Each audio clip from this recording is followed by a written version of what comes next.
people.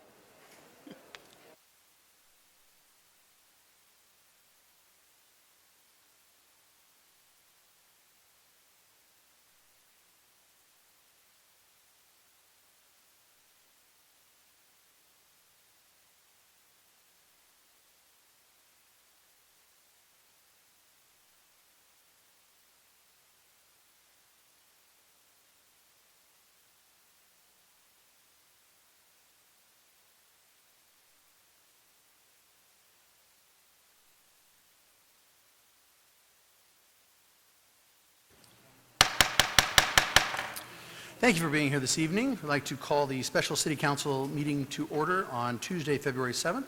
I'd like to move to a roll call, please. Councilmember Chapados? Here.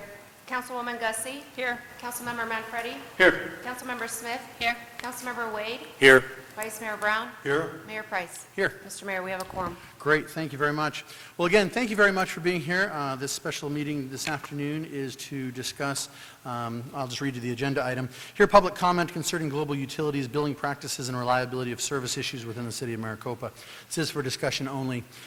There's a variety of different things that can be taken from this meeting. You may or may not know that myself and Councilmember Chapados have been involved in this type of thing for many, many years, once as HOA presidents and then once as mayor and city members of the City Council, as well as Councilmember Brown or Vice Mayor Brown. In this process, there are lots of different ways to look at this, and tonight is not an issue of rates. I know that you might have an ultimate groan here, but that's a different story, and that's what's called a rate case. And so I'm going to turn the time over here to our legal counsel here for just a few minutes. He's going to present to you a little bit about the way this all works. As you know, Global Water is a private utility, and as such, they are regulated by the Arizona Corporation Commission and not by the Maricopa City Council. With that comes a variety of different challenges as well as benefits. And so today we're going to kind of let Dennis Fitzgibbons, our legal counsel, kind of explain and outline the way that this works, and then I will take over from there for just a brief moment, kind of talk about what we're going to do moving forward, making sure that we give as much time to everybody as possible to tell us what's on their mind, and we'll go from there. So, Dennis, the time is yours. Mayor, members of council, thank you for the opportunity to talk this evening. I think I have a PowerPoint that's going to pop up on your screen here in a minute. What I just wanted to go over with council is just the regulation of public utilities and who regulates them and whose job it is. And here we go. And so the regulation of public utilities is covered under Title 40 of the Arizona Revised Statute. Essentially, it talks about the authority to regulate public utilities is held with the Arizona Corporation Commission, and they regulate all public utilities in the state of Arizona. And right now, there's over 400 individual water systems operated by nearly 350 companies and approximately 21 sewer companies and 20 combination of water and sewer providers, and they're all under the jurisdiction of the Arizona Corporation Commission. What's important to remember tonight, members of council, is that the City of Maricopa does not have regulatory authority over private water and sewer companies, and so we don't have regulatory authority over Global Water. That's the job of the Arizona Corporation Commission. However, what I did want to do and cover tonight is there is a process for consumers to file complaints with the Arizona Corporation Commission. I think the Corporation Commission staff will investigate certain types of complaints and disputes that deal with rates, installations, responsibilities for bills, refusal of service, the quality and type of utility service, and the utilities policies and procedures. Those are the type of complaints that the Corporation Commission will entertain. And as part of that, they essentially have two different processes. They have an informal process and a formal process to handle complaints. And I think what the Corporation Commission would ask any utility user first is just call the utility company and try to work it out with them first. And I think that want to hear that that is actually done. All right. You know what? I just did not think that was the comedic part of my presentation, but I'll move forward. The informal complaint process, you send your complaint to the consumer complaint form, which is on the corporation's website. At the end of my presentation tonight, I'll have phone numbers in the website that can take you right to where those forms are at. Upon the receipt of the complaint, the Corporation Commission will contact you and the utility, and they'll first, I think, try to mediate the complaint and see whether the complaint can be mediated, and that's a non-binding mediation process that allows the user, consumer, to try to work with the utility to resolve the complaint. If it can't be resolved in that fashion, the statutes allow for a formal complaint process, and the formal complaint process is defined under ARS 40-246A and talks about how complaints can be filed, how complaints can be pursued, and who has the authority to file formal complaints with the commission. The formal complaint process is just as it sounds, a very formal process where a detailed description of the dispute needs to be outlined. You have to show the specific ACC rules and administrative codes that a person believes are being violated, and also set forth the resolution that the person is seeking. An administrative law judge would hear the testimony of the parties. There'd be recommended opinions and orders that would be prepared, and then in the end, the commissions would make a final decision on the public meeting. That's essentially, Mayor, I know you wanted me to do it fairly quickly, but if anyone has any questions about that process, they can contact the Arizona Corporation Commission. The phone numbers are here. And also, if they're looking for a consumer complaint form, Mr. Mayor, members of council, that address will take them to the utilities page, and from there they can see there's a headline that talks about complaint form, and if you click on that, then you can fill out the complaint all online with the Corporation Commission. Thank you. Any other questions from Dennis at this time, council? Nope. Okay, thank you. And I believe also... Mr. Mayor, Oh, I'm go sorry. ahead. I started moving through my presentation. Obviously, from the city of Maricopa's perspective, we've had a long relationship with Global Water. We've been involved in different rate cases and things like that. Through the time period, we've hired outside counsel to assist us. Tonight, Larry Robertson's here.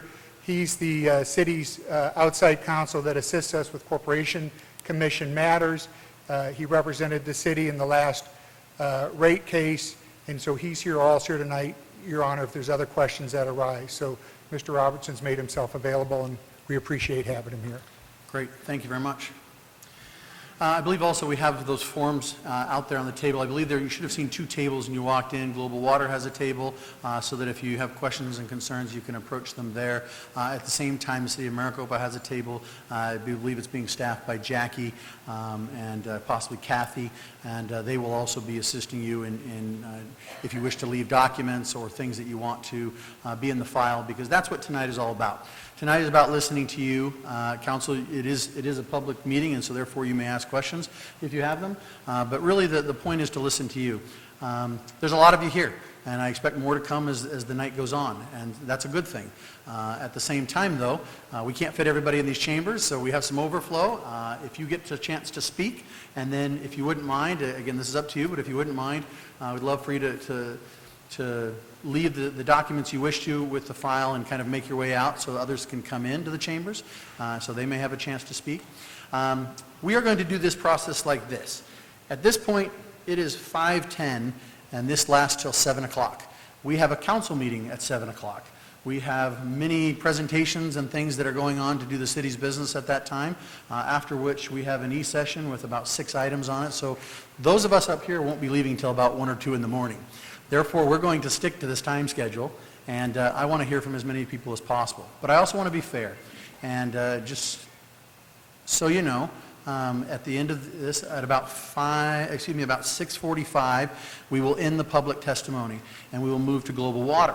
Global Water has representatives here at which they may wish to rebut or to tell their side of the story. I've been around law and judges long enough to know there are always 2 sides to every story.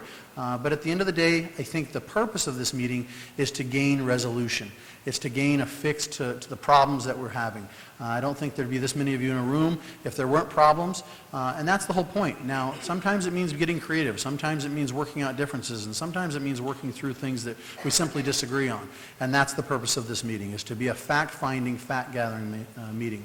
I would ask that while you may be passionate, I ask that you keep language under control, that we are minimal at best with accusations. Please provide proof and facts. Give us your stories. Give us the things. This meeting is being recorded. Corporation commissioners may watch it later. I have contacted the corporation commissioners on your behalf. It is an advocacy meeting. But again, it's a fact-finding mission. That's the purpose of it. So we would appreciate your facts, appreciate your stories, and please keep things to a minimum in that fashion. With that, everyone that wishes to speak will be given 3 minutes. We will go as long as we can in that time frame until we reach that 15 tell, at which point we will end the public testimony. I wish at this time to lead off and start with this. I would encourage you to line up here behind the podium down the aisle. We have to kind of keep it clear in case there was some sort of an emergency, but please proceed in some orderly fashion if you wish to speak to us. You don't have to. We ask that you state your name and your address so that we can have that as part of the public record. And then again, there's a little timer right up here on the top of the podium. You may not be able to see it from where you're sitting, but you'll be able to see it when you're standing there. That timer has several lights on it, green lights, yellow, and red, kind of like your stoplight. And when it gets to red, it'll make it a terribly obnoxious sound. We would encourage you to sit down at that point, lest we all sit here and listen to the obnoxious beeping go on and on and on.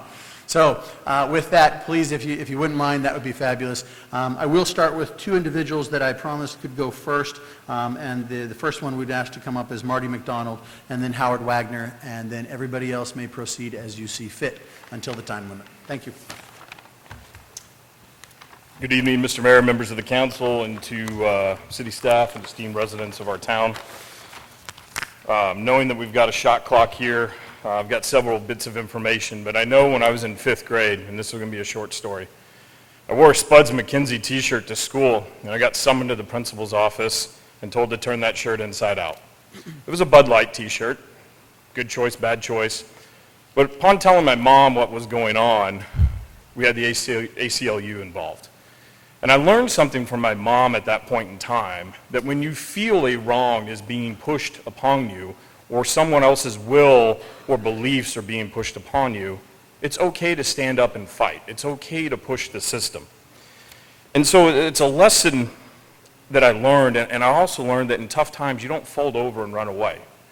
And I don't think anyone in this room that knows my history here would ever fault me for leaving this town and never looking back years ago.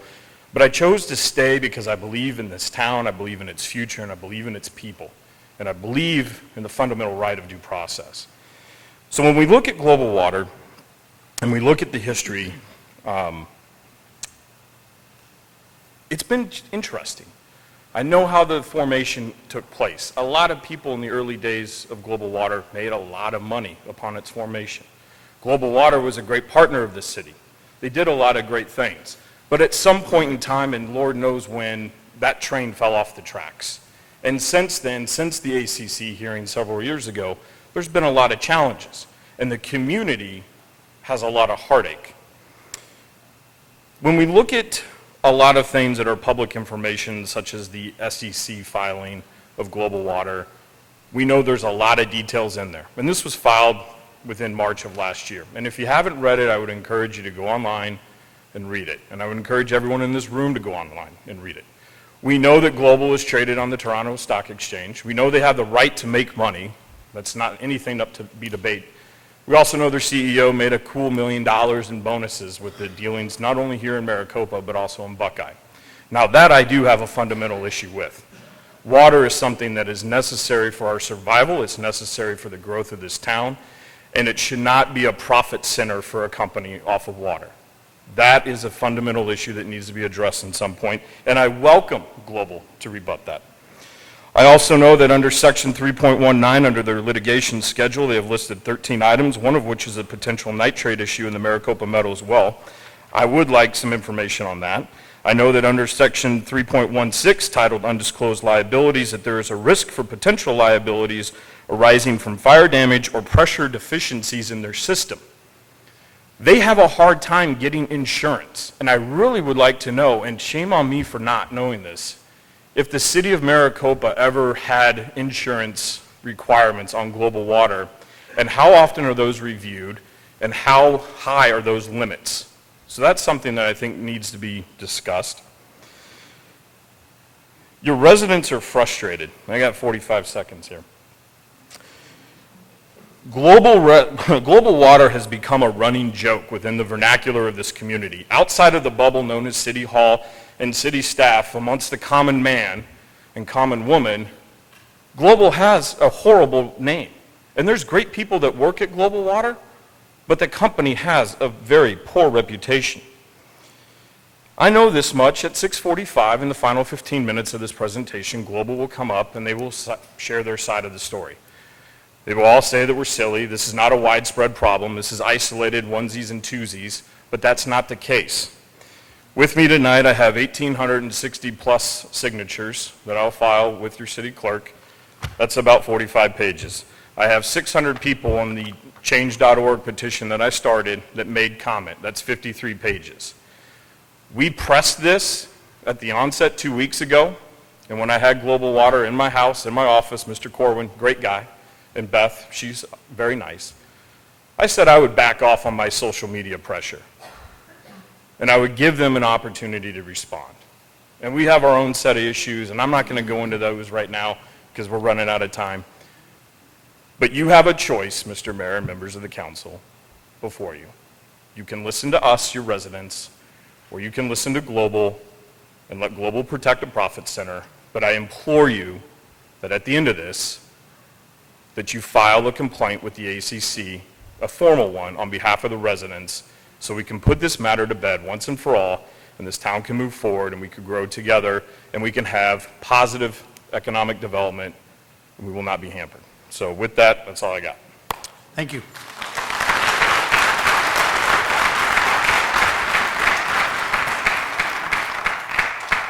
Howard, you there?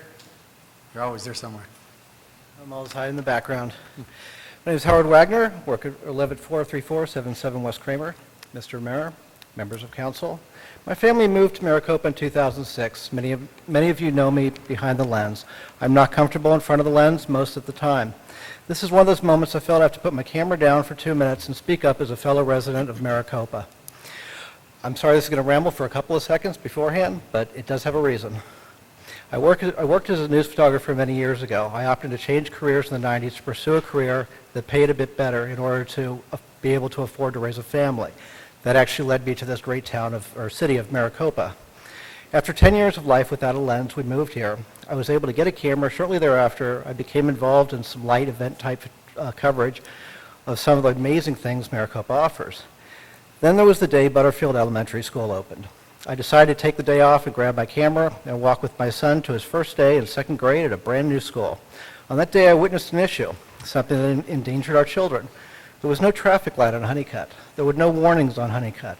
There was no crossing guard except for a very nice worker who was doing landscaping and had a safety vest on. He saw the issue and started guiding the kids across the street. There wasn't even a marked crosswalk. After dropping my son off safely at school, I started to shoot the scene. I started to publish the scene. After dropping, many officials were contacted. Some were quick to dismiss the description as an overreaction, but the pictures did not lie. The issue was fixed in a decent, temporary way within about a week and a half, although PD did provide escorts for the kids for several days. The point of this story is that unless someone speaks up, there is no issue. That brings me to Global Water.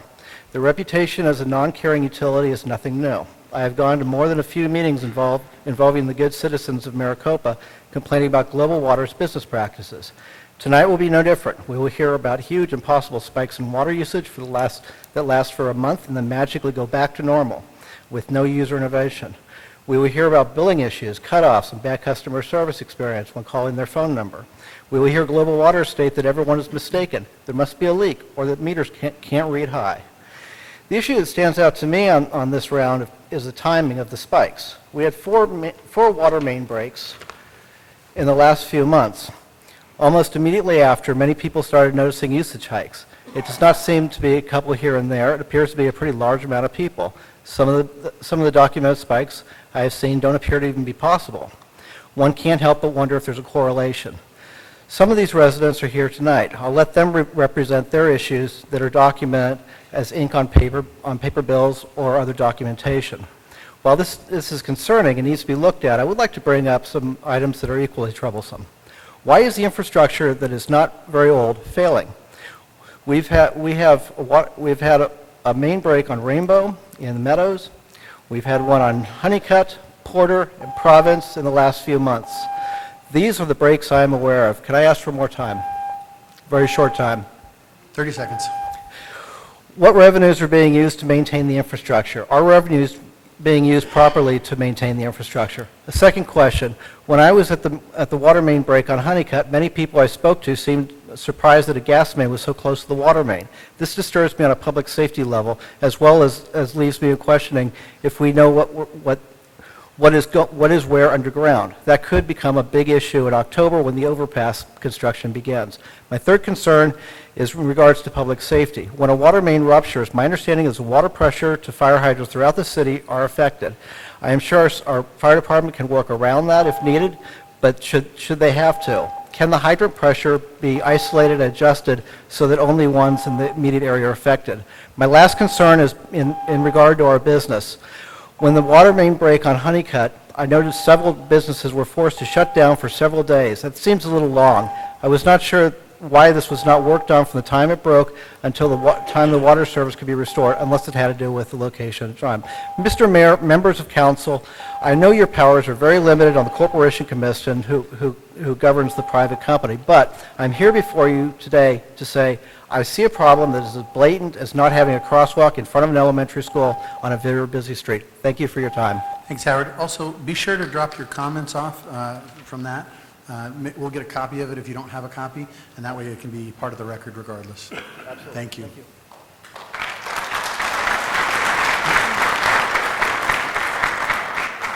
My name is Lonnie Spear, and I live at 42981 West Darter Drive, Maricopa, in Province. My husband and myself moved to Maricopa in 2010. I have to tell you, I have never, ever in my life, neither has my husband, lived in a community where the water resources were not provided through the municipality, water and sewer. So this was a new experience for me. When the water main break happened in Province most recently, I noticed it was the third such water main break that I was aware of in the last 6 months or less. I became concerned. As a resident of Province, I have quite an investment in my home. And excuse me, I don't want to see Maricopa turn into a ghost town because the resources are not such to adequately care for the community. So I began to call. I called Global Water first, and I said, can you tell me who is responsible for the infrastructure of the water? Well, they weren't sure, but they would check. Well, and the first gentleman I spoke to didn't know. He didn't know why the water main had broke, blah, blah, blah. At any rate, I said, okay, I'll call the Arizona Corporation Commission, which I noted was on the back of my bill. I called the Arizona Corporation Commission, and I asked the question, who is responsible for the infrastructure of the water? Gosh, she didn't know. The rates were monitored by them, but she didn't know who was responsible for the infrastructure. She suggested that I contact the city of Maricopa. So I contacted the assistant manager in the city. She wasn't sure either. She said she would get back to me. So after all of that, Beth called me from Global Water, indicated Arizona Commerce Commission or Corporation Commission was responsible. I got the same answer from Jennifer at the city as well. So I have to assume Arizona Corporation Commission is responsible for the infrastructure. Now again, as a resident, I am concerned about the health and welfare of this community because I have a major investment here. I also have a concern that we seem to have a problem attracting new business to this area, whether it's because of high rent, not enough dole out to incentivize those people coming here with a business, or I don't know. But I would like someone to answer the question for me, what is the plan for the infrastructure? When I finally spoke to Global Water again, she said, basically, we don't have a plan. And I said, so you're just basically putting out fires? And she said, yes. Now, I tell you, I don't care if it's a private corporation or not. Just putting out fires is not a healthy way to run any corporation or any business. Thank you. Thank you. That's my concern.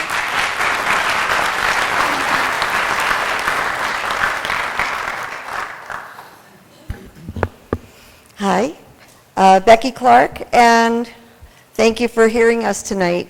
I had a recent situation. I have a son who's mentally challenged, and he has a house in Maricopa. I pay his water bill. His water bill, it was always at a certain amount. Then all of a sudden, September, October, November, and December, on the 12th, 13th, or 14th of the month, went up to 1,000-gallon usage. It's 200 gallons every other day, or every other usage is the average. I called Global Water, and I said, this is odd. I said, can you tell me the usage or where the amount is spiking, because his bill went up. They said, well, in September it was the 14th, and he used 1,000 gallons. So, it went up only like $20, but to me, I'm thinking it's an odd amount, and it was weird. So they said, you can call us back next month, and I did, and they said it was the 13th of the month, it went up to 1,000-gallon usage. So I'm asking my son, is someone coming to your house? Are they filling up a water tank? What is going on? Now, it's not like a water break on your landscaping, which would have been consistent. It wasn't the landscaping watering every 3 or 4 days. That's consistent. This was once a month, and it was about $22, and it was every month for 3 months straight, right after the first water main breakings started happening. I called Global, and they said, well, you can track it. And I said, okay, I've tracked it now for 3 months, now what? Will you come out and check it? Well, we'll come out and check it, but if we can't find anything wrong, then we're going to charge you $30. And I said, that's the problem. They're going to charge to come and check it. If it's not your fault, they're going to make you pay $30. So that's why people are saying, well, I can't afford to pay another $30 on top of the excessive water bill that's continuing. So they don't have them come and check it, and it consistently is happening. It happened in January again. I said, this is just weird. They said, well, you can put your own locks or regulator on it if you want to go buy one. That's wrong. Where's their customer service? Why aren't they coming after you've proven it for 3 months consistently that they would want to come instead of upsetting you saying, find it yourself? That's a situation that's gone on, and we found it not being user-friendly or customer-oriented as far as helping the public. When you've got a situation, you've asked for help, and you've proven it over months, that they should have said, hey, this has happened 3 months in a row. We're going to come out and find out why on this particular time of the month, middle of the month, one day, and it spikes. Thank you. Thank you, Becky.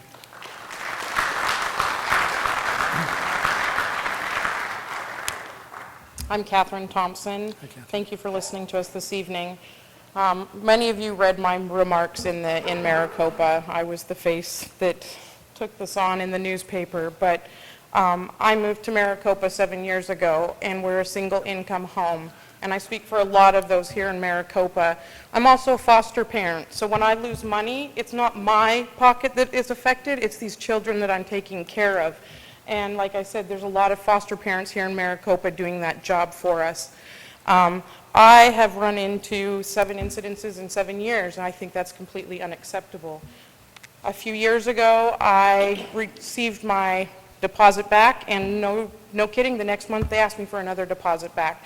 Couldn't ever get an understanding of why. I called, I kind of was the squeaky wheel, and they said, well, they couldn't understand why, and it just magically went away. So then, a couple years later, I have a situation where I have a month of water where I use 30,000 gallons of water. I call the Global Water, I speak to their call center, they tell me I must have a leak. So I pay my bill, and I check my property. And the next month, I've used another 30,000 gallons of water. And I've called again, and I've spoken to the call center, and they're telling me that I must have a leak somewhere. If I'm losing 30,000 gallons of water, I should have a pool in my backyard twice. And so this has continued to be the situation with many of us. So magically, the next month it just disappears, and I'm back to normal rates. I haven't touched my sprinklers, I haven't replaced anything, and I can get no explanation of why my rate has gone back down. Last year, many of us received letters that stated that we were 6, 7, I was 13 months late out of 12 when we all received those letters. That's another integrity issue that we have with Global Water. We can't trust their letters, we can't trust their bills. So in September, I received a bill saying I'd used another 30,000 gallons of water. Once again, I called them, got the runaround to the call center, paid my bill. At this point, my husband's a facilities manager. He knows what he's doing when it comes to sprinklers and water. There is no leak on my property. I received another bill for 25,000 gallons of water.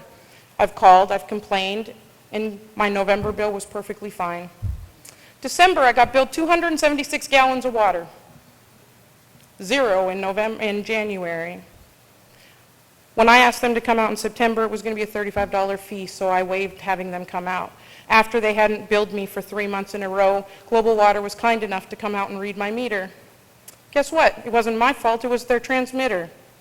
If I hadn't made a stink about it, all of that would have billed in 1 month. And I would have been billed for another 30, 40, 50,000 gallons, which puts me at 3, 4, 5, 6 tiers of water usage. When I called the call center, the man who answered the phone had no understanding of the tiers of the water usage. This is the service that we get from Global Water, and I think they need to up their service. They need to answer to us as residents, and this is completely unacceptable, and I will continue to speak out for Global Water, for the Catherine. residents.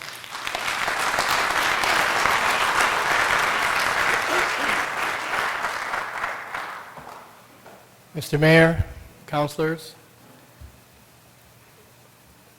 I've got two issues. Can you quickly state your name and address, please? Oh, sorry, Alan Friedman. I'm a Canadian. I live on Mary Lou. One of the issues I have, and I'm sure that all of the winter visitors will be complaining about this, is we're being charged by Global Water for when we're not here. So I'm gone for 7 months. I pay my bills on time every single month, no problem. I've got the automatic bank withdrawal. I talked to them about it. It went on deaf ears. I'm sure that there's going to be other people speaking about that. The other issue that I have goes back to 2012. It was almost deja vu when I was listening to the lady in front of me. I was charged $279 for 1 month of water, and I phoned and asked what was going on. She indicated, one of your neighbors must have taken their hose and stolen all your water. Oh, my neighbors wouldn't do that. There's very honest people.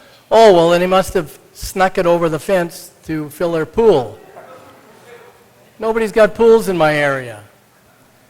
It just goes on deaf ears, and I was getting so frustrated, I was actually going to try to sue, but I figured that a Canadian suing an American company, not worthwhile. But anyways, I'm going to be turning this into Global and to the Corporation Commission. I have the documentation. My bills every month are around the $90, and they go from 90 to 279. Doesn't make sense. Thank you very much. If anybody needs more time, they got my minute. Thank you, Alan. Appreciate it.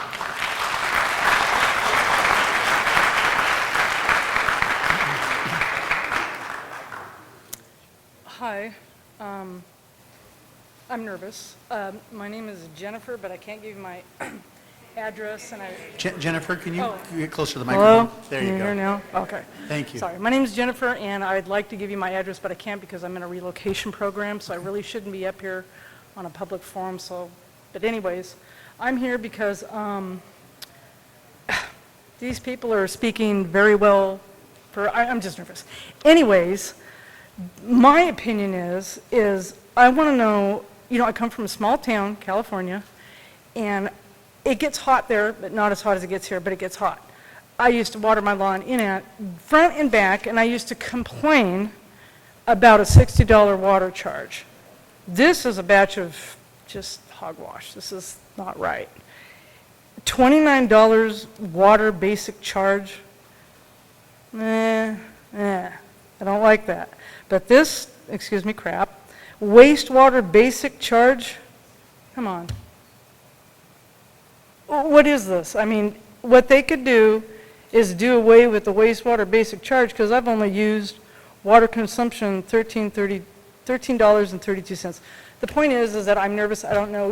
All I know is this isn't right, and it's a batch of crap. Somebody's sitting somewhere, sitting in a nice little mansion, nice little house, and it's just not right. I know several people wanted to move out here. I love living out here. But I know people in Chandler, they don't move here because I tell them the truth. I'm not going to lie to them. So hopefully this doesn't fall on deaf ears, and, well, you guys have a good night. Thank you, Jennifer.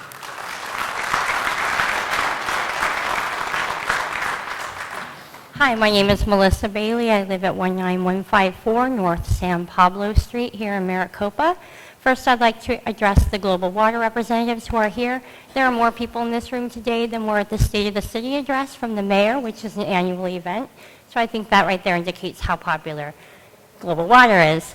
Second, I'd like to thank the representative from the Maricopa Monitor, the investigative reporter. I thought I was struggling alone until their article came out, and to all those who had the courage to speak out in that article. My first month of living here in Arizona, I received a bill for $707. They said I used 103,000 gallons of water. Aggregated over 1 month, that is 3,400 gallons per day. I think if I had a leak that big, I would notice. We have been forced to call in multiple plumbers to check and see for leaks in our walls. We have redone our entire irrigation system. We have replaced our reverse osmosis system. We are out thousands of dollars on top of the $700 bill that you guys charged us. This month's bill, they say we use 400% more than our neighbors do. And telling by what is and who is in this room, I don't believe that. Thank you. Thank you, Melissa.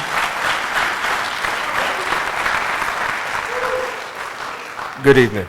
Jerry Allen, 41896 West Sunland Drive. Mine is unique like everyone's here. I have 3 grown sons that came back home in 2015, along with my wife and a 7-year-old. Our bill's $100 and some. Some of y'all think that's not high, but it is to me. When I was paying $50 until we was forced on these mandatory fees. My sons have since left my house. Together they weigh 700 pounds. I have a 7-year-old that learned to take a Navy shower. Means get wet, turn off the water, lather, rinse, get out. You know what you got, you don't need to look at it. But my bill has not went down. We have a reverse osmosis that I got rid of because it was back flushing just under 300 gallons a month. I spent $200 and bought a scale blaster. I turned around and got rid of my landscaping. Rocks, $200. Pavers, another $500. I even turned around because they told me my toilets kept running. I brought 3 Glacier toilets, another $450. But yet my bill continues to stay the same after getting rid of 700 pounds of grown man in my house. I looked at my bill, October, said 3,500 gallons, $101.01. November, 2,500 gallons. My bill, $101.11. How do I use 1,000 less gallons and pay more? I'm not a mathematician. I'm a maintenance supervisor. I can save, but goodness gracious, please, please. I got a 7-year-old that knows how to take a Navy shower. Hopefully, thank y'all for giving us a chance to say this. It's so bad I don't even go in to pay my bill. Because when I ask, is there somebody I can talk to? They said, call a number. Who do I talk to? Call a number. My bill goes up, call a number. I call the number. I don't go in there. Good night. Thank you, Jerry.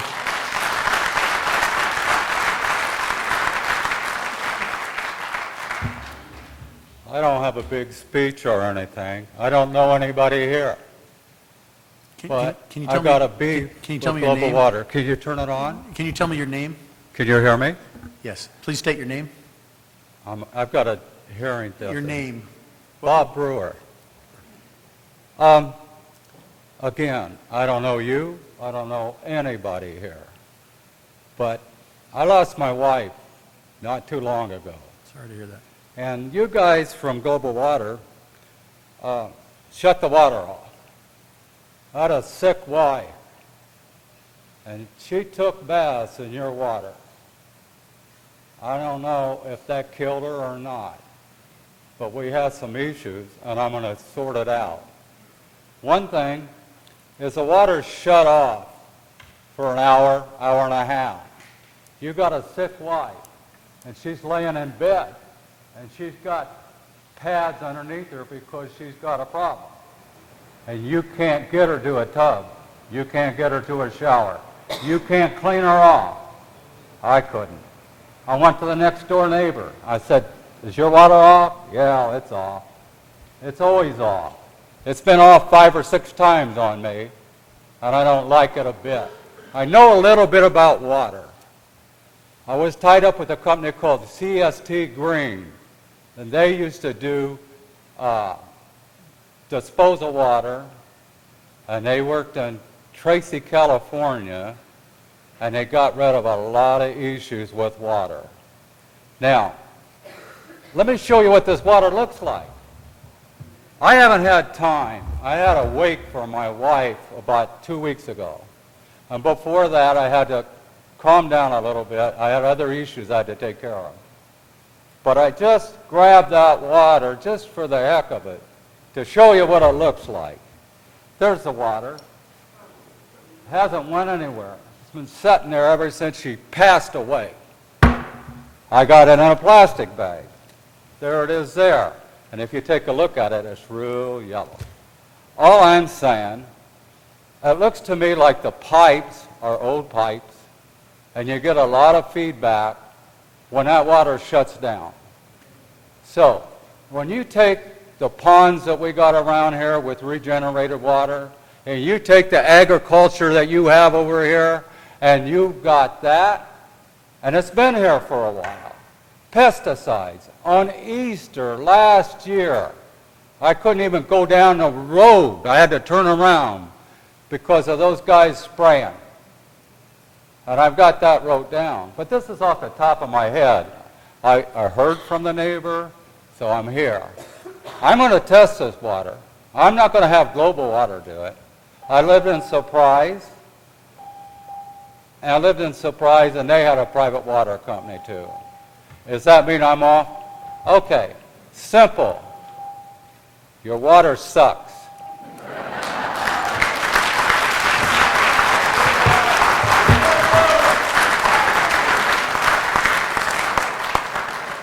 Thank you, Bob. Tony Gregorio. I live on North Sansom Drive in the Villages.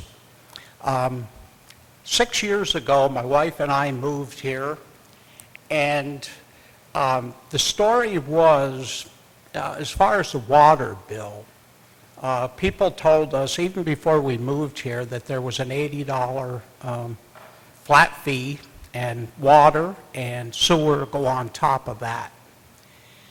So we thought, wow, we're paying in Rochester, New York, it's $40 every 3 months, so that was quite a change.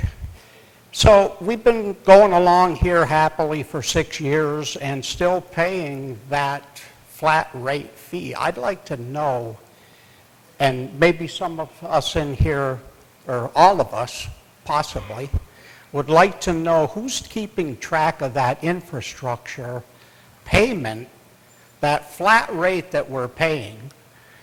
Maybe I'm wrong. I'd like somebody to explain it to me tonight if I'm wrong. Who's keeping track of that, and when is this infrastructure going to be paid for? on the properties that haven't been developed yet. My understanding is all the infrastructure's in, construction is starting again in Maricopa now, but there's still a lot of infrastructure that's not being used yet because of the, building hasn't started yet on a lot of properties. But I would like to know, $80 a month, I'd like my bill to be around $20 or $30 a month. I think that would be fair. How about everybody, huh? So what is that $80? Who's keeping track of the payback? And when is it going to be paid? And will our bills ever go to $20 or $30 a month, for water usage and sewer? That's the first part. The second part is, and I don't know if I can get an answer, if we can get an answer for that tonight. I'd like it tonight, if possible. The other part is, when I buy a gallon of gas, or anybody in here buys a gallon of gas, 10 gallons of gas, we know we're getting 10 gallons of gas because all gas stations in Arizona have oversight by the Department of Weights and Measures. Yearly, every pump is checked for accuracy. So my question is, and weights, weights and measures.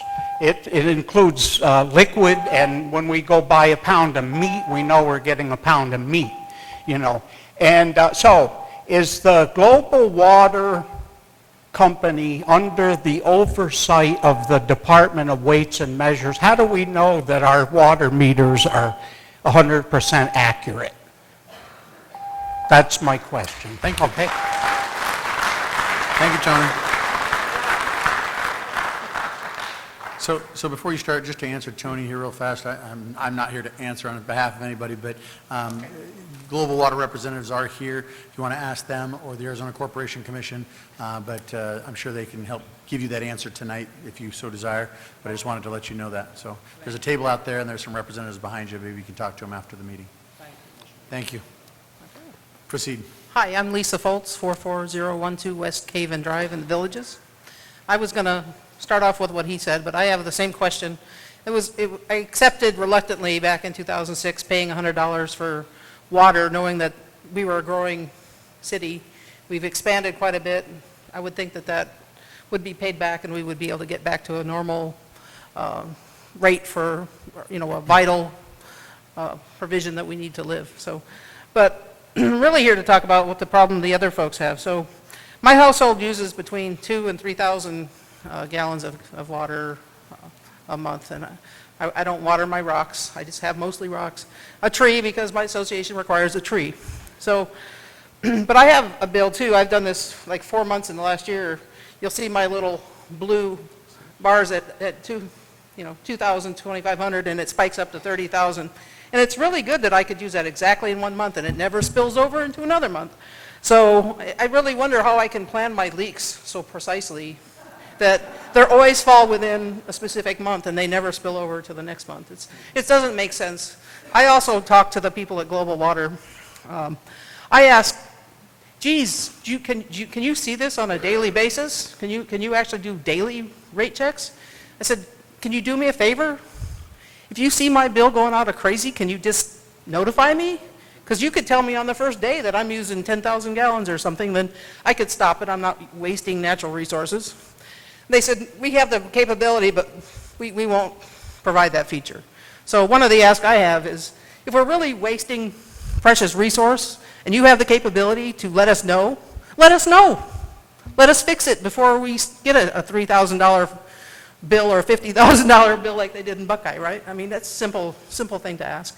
The other concern I have is if these leaks are real, and like the other people attest, if I had 30,000 gallons of gas coming out, water coming out into my yard or on my property within a small amount of time, I would see it. Or the biggest frickin' sinkhole ever is going to open up in Maricopa, and it's because Global Water has not been proactive. And if that happens, heads are going to frickin' roll. because I'm going to be the leader of that. So if the leaks are real, we need to find out where they're coming from, and they should notify us if they see an issue, and not wait to give us a monthly charge of 30,000 or 50,000 gallons of water. So that's my piece. Thank you. Thank you, Lisa.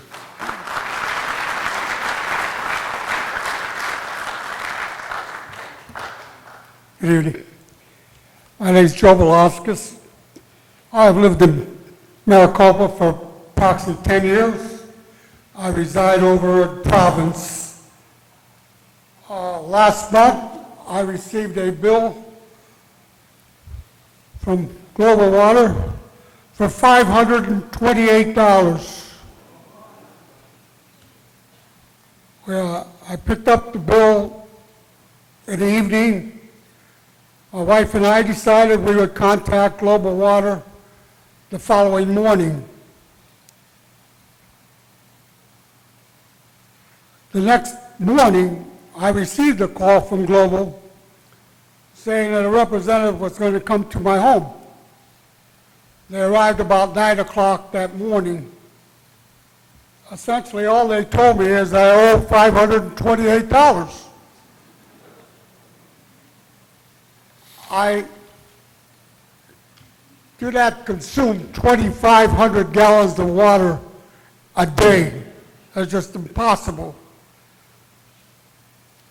I said that the meter might be the problem, but didn't tell me if they would replace it. I have made 3 phone calls to Global Water inquiring about the replacement of the valve. I've not received any firm date. I've asked them if they would consider holding this bill in abeyance while we resolve it. I have received no answer. I've made 3 or 4 phone calls. I've been with Providence for all the time I lived in Maricopa, and I paid my bills every month. Now, they said they would send somebody out to my home to inspect the house. I said, please do. I said, there's a $30 charge. I said, well, let's work that out when we resolve it, because I'm not going to pay if it's that meter. To this date, nothing has been done by Global Water. It doesn't surprise me. Yesterday, I received a notice of disconnect to take effect on the 13th of this month. At this point, I may decide to go to the appeals to ACC and fight this that way. I don't have a leak of that amount in my home. And they're welcome even to send anybody over. They haven't done it. They haven't communicated with me, and at my wit's end. And I don't, at this point, know what to do.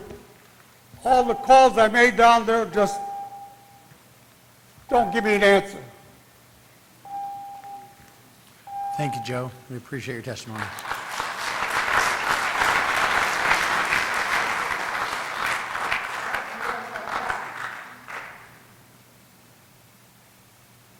Hi, my name is Rochelle Diaz. I live in Rancho El Dorado, 21174 North Duncan Drive. My husband and I, we have lived here in Maricopa since 2001.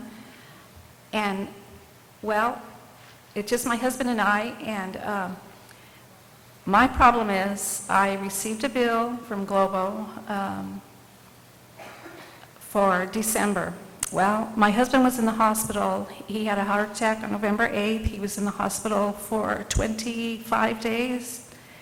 Anyway, okay, so I called Globo, and actually I was staying with him at the hospital. I was coming home, changed my clothes. I'm sure I used the restroom on one of those visits here and there.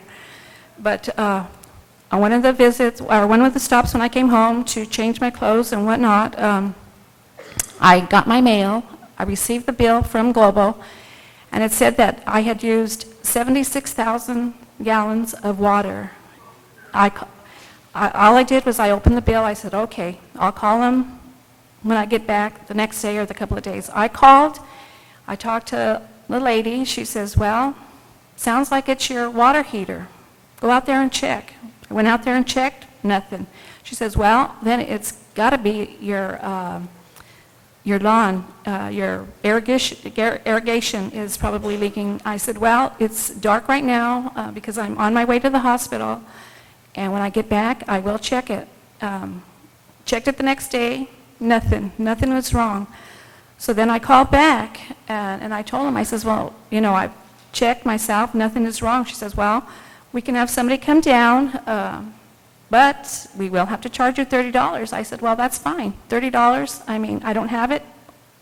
I'll get it to get this problem correct. Okay, so I wait, and I asked her, I says, well, can you let me know when you guys are going to come, because I'm in and out. I'm not here. And I explained to her again, my husband's in the hospital. So anyway, okay. So then I come back, and I called them again, and they said, well, we're sorry, Mrs. Diaz. It was our mistake. We read the meter wrong. So what we're going to do is we're going to adjust it. And I says, okay, well, can you tell me, you know, how much it's going to be or what? They told me, well, we don't know because we don't have the numbers. I don't know what she said. Actually, it was the guy that I was talking to this time. He says he doesn't know where they are. Anyway, the thing is, it's just my husband and I, the two of us. We're seniors. I mean, we do use water. We do take showers. We do use the restroom. I do water my grass. I do have a pool. But never, ever, $576 for 76,000 gallons, and they wouldn't help me out. Well, they did resolve it. They said that they would let me pay what I normally pay in July for my bill, and I ended up paying $113. Thank you, Rochelle.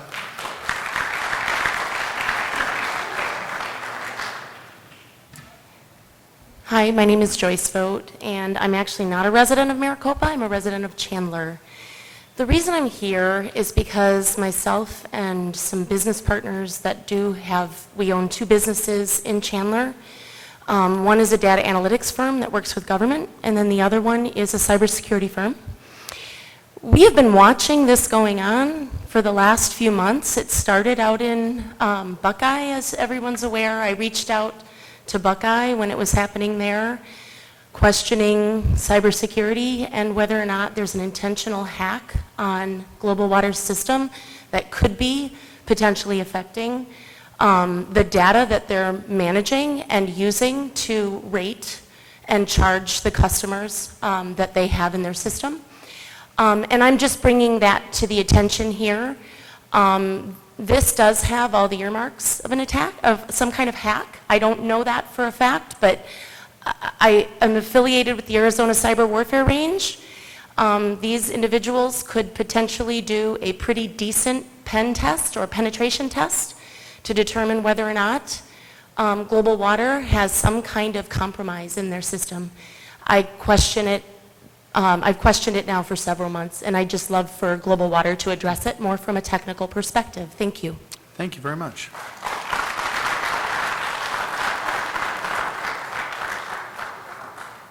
Hi, Lori Schick, 42038 West Colby Drive in Rancho.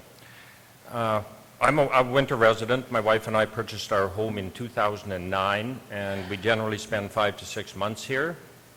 And I believe when we moved here, the basic rate for water and sewer, whatever, was like $70 to $75. I have a well-landscaped yard with natural grass and everything when we moved here. And I watered everything great, and never did the rates ever go up more than $8 to $10, even when we were down here.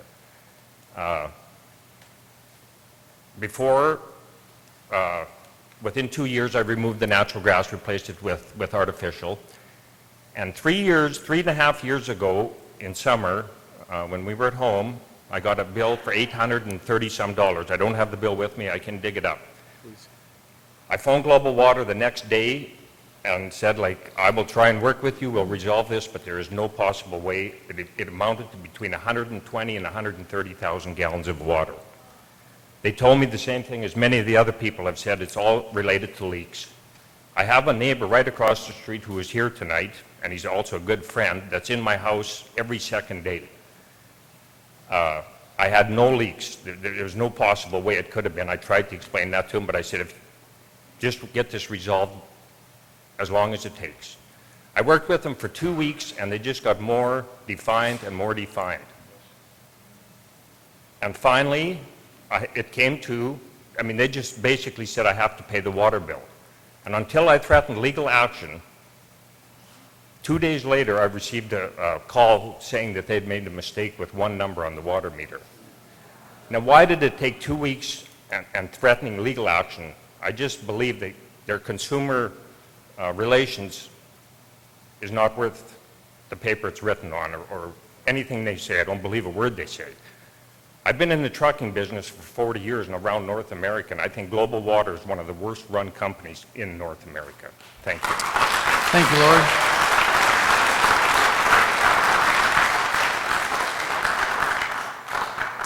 Good evening. My name is Fern Miller. I live at 35818 West Cartania Lane in the Tortosa Housing Development. The month before last, we received a bill that was $514.15. Water consumption was 74,259 gallons. Now, since we moved here in 2013, our water bill has generally been a little over $100 every month. And it's interesting to me that this bill coincided with the water break on Honeycutt. So I wonder, are they connected? I called Global Water, and the man I talked to was very helpful. He gave me 4 things to check, all of which I did, including putting food color in the toilet tank to see if the toilet was leaking. And there were several other things I was to try. I did all of them. There was no visible water in the yard. So I just can't believe that we could go in 1 month from, for instance, this last bill that we received was for $100.96. Consumption was 3,013 gallons. So how do we go, if there's no visible problem in our equipment or any of our systems, how do we go from a consumption of 74,259 to 3,013? Thank you. Thank you, Fern.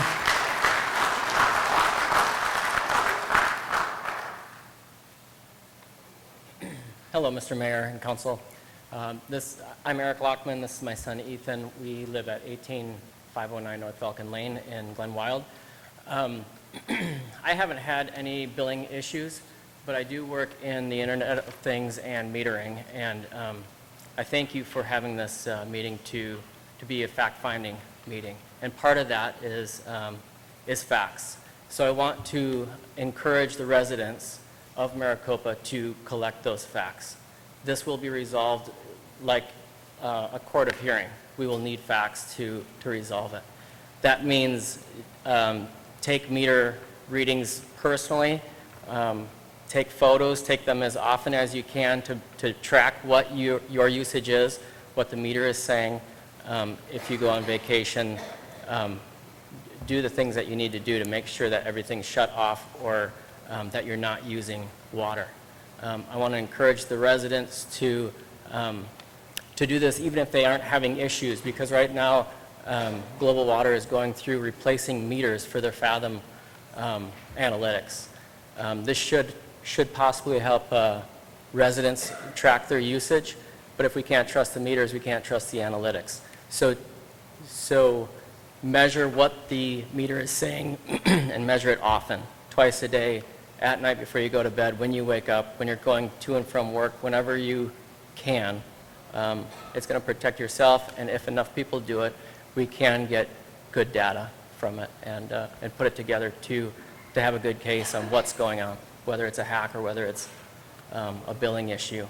If it's all happening at one time at night, if it's all happening gradually through the day, we need to know those things. And the way that Global Water collects data, we don't have that information. And if we do, it's not available. Thank you. Thank you. Eric and Ethan. Good afternoon. My name is Mike Althouse. I live at 42449 West Abbey Road in Providence, there in Maricopa. We moved out here last May from Alabama, Roll Tide, Alabama. And I was shocked at the prices of some of it, and somebody said, okay, with the water now, understand it's going to be a $94 flat fee, no matter what, before you even touch water. It's like, well, okay, that's a little strange. And so, but when we got here, I was using water. I guess there was a leakage, so Global Water contacted me. And so we went, we found where it was. And long story short, I got my bill down last month to $7 of water usage. All right? And on my bill is $101. And I think that's just totally ridiculous. I mean, I understand you got fees, but personally, me, I think you're fleecing the people out here, because if you need to, I wish there was competition. Actually, I wish there was another water company out here, because competition drives the prices down. You know? And since there are none, you're free to do whatever you want. And so why don't you bring businesses in here and take money from the businesses? I'm not in government, I mean, but I've been around a long time, you know? Might have been born at night, but not last night, you know? And you can do that and help the people. If you know this is a seniors community, you know our income is at such a rate. And to do this kind of stuff, to me, is just, I think it's sad. But I've never had a problem with Global Water. I mean, they contacted me, warning, you know, we're going to, you know, bill you $900 million if you don't fix this. You know, it's like, okay, I understand water is precious. I understand. And I did my part. I did my part and brought it down to $7. But you guys are not doing your part by keep raising the rates and everything. We'll cut some of your salaries then, I guess, or do something. You know, I mean, people are frustrated. You understand? We're frustrated with government. We're frustrated with a lot of things, and we want things turned around. But help the seniors. You know, help vets. I mean, you do. I'm not getting on you about that. You do help the vets. I correct myself on that. And I appreciate that as a vet. I really do. But help seniors. And that's all I got to say. Thank you. Thank you very much, Mike.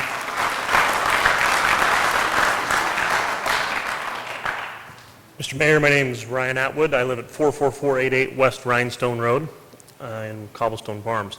I do not have a high water bill or a spike. I'm a little bit worried now that I gave my address. Hopefully I don't have one coming to me in store soon. But I just wanted to voice a couple of concerns and offer what I hope is a level-headed approach. I'm in the real estate sales and property management business here in this town, and there's about 20-something houses that I manage that are rentals. So I have the conversation about utilities a lot, whether it's from prospective buyers or people that are renting, wanting to know what the water usage is like. Obviously, there's a lot of buzz around the valley about the rates in Maricopa. I'm usually pretty slow to jump on maybe not the bandwagon is probably not the right word. There's a lot of things that I really don't have a problem with Maricopa or with Global Water. You know, I'm not here because I'm concerned about the fact that they're a private company. I trust that they're regulated by the ACC. I do have some concerns about that, but I'm not here because of any of that. I don't, you know, the minimum water usage, I understand that's part of the infrastructure cost. We were in a bad situation as a city when we started, and somebody had to risk that money to put the improvements in. So there's a lot of those things that don't necessarily concern me, but so you might be thinking, well, then why am I here? Well, the reason I'm here is because you know, one is to offer what I tell a lot of my clients, some point of reference. You know, I hear a lot of people talking about, well, we got these water spikes, a large amount of usage, and I think that sometimes people might look at that and say, well, obviously I'm not using that much water. I get that complaint sometime from tenants. So I always like to share with them that, you know, if the water that Global Water is not, that they give us is not super quality, it's very corrosive. I know a lot of people know that. And, you know, a lot of times people will see that little seal in the bottom of their toilet tank that will corrode. And I tell people all the time that if your toilet's using, it can use up to 1 gallon of water a minute if it's running. And if you do that for 1 month, 24 hours a day, it's possible to use 40,000 gallons of water in a month. So is that what's happening? That's probably why I didn't join the discussion sooner, because I thought there is probably some of that that's happening with high usage. However, I'm really concerned about the fact that now I'm seeing that there's a correlation that the timing of these spikes is not something that can be explained. The people that are saying they had a 70,000 spike, but it happened on a certain day of the month, 3 months in a row, that's not a toilet leak. I'm also concerned about the fact that this infrastructure is failing, that we're having these water main breaks. So from a longevity standpoint and tracking people to Maricopa, I'm genuinely concerned about the infrastructure and Global Water's ability to provide on a consistent basis reliable water service to our residents. And I just don't think that these leaks or these spikes in water usage can really be explained as as leaks, even though I've tried to explain it away with toilets. You can use a lot of water that way, but that's not what I see happening here from a property management standpoint. I think there's genuinely something going on with the meter readings. Thank you. Thank you, Ryan.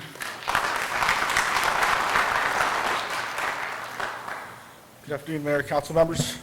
My story is really not much different than anybody else's here. My name's Alex Plaza. I live on Van Loo Drive here in Rancho El Dorado. For my friends that know me well, and some of them that are here, they also know that I travel quite a bit. So I'm not home a lot. I'm single, live by myself, don't have a pool, don't have a lot of irrigation. Last July, I did have a leak that my neighbor may be aware of, and my water bill spiked up to about 10,000 gallons. So I had that fixed. I had them go over everything to make sure nothing was leaking. The following month, it started going up again. So this time I turned the irrigation off because Global Water is blaming my irrigation, so turned all the water off. Then my water bill went up to $35,300 and something. For someone who's not home, doesn't have a pool, that's ridiculous.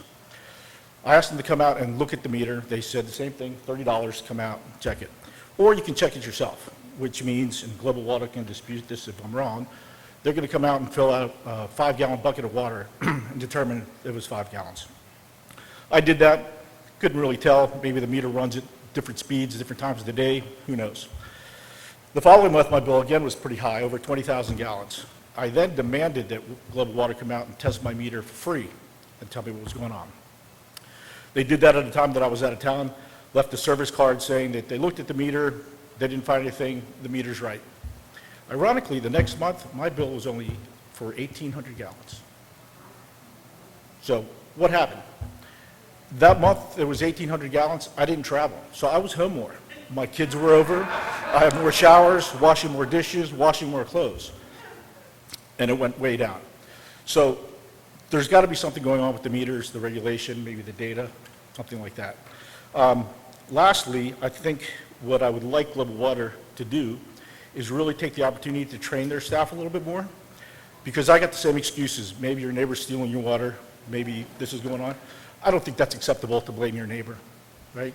So that's something I'd like to see change as well, but really figure out what's going on with these water meters, because it's not just one person here, it's everywhere. Social media, everywhere, it's pretty prominent. That's all I have to say. Thank you. Thank you, Alex.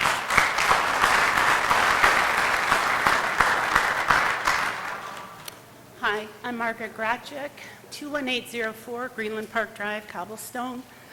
Mr. Mayor and council members, nobody has brought up the fact about the ACC. I've dealt with them once, and it was my fault.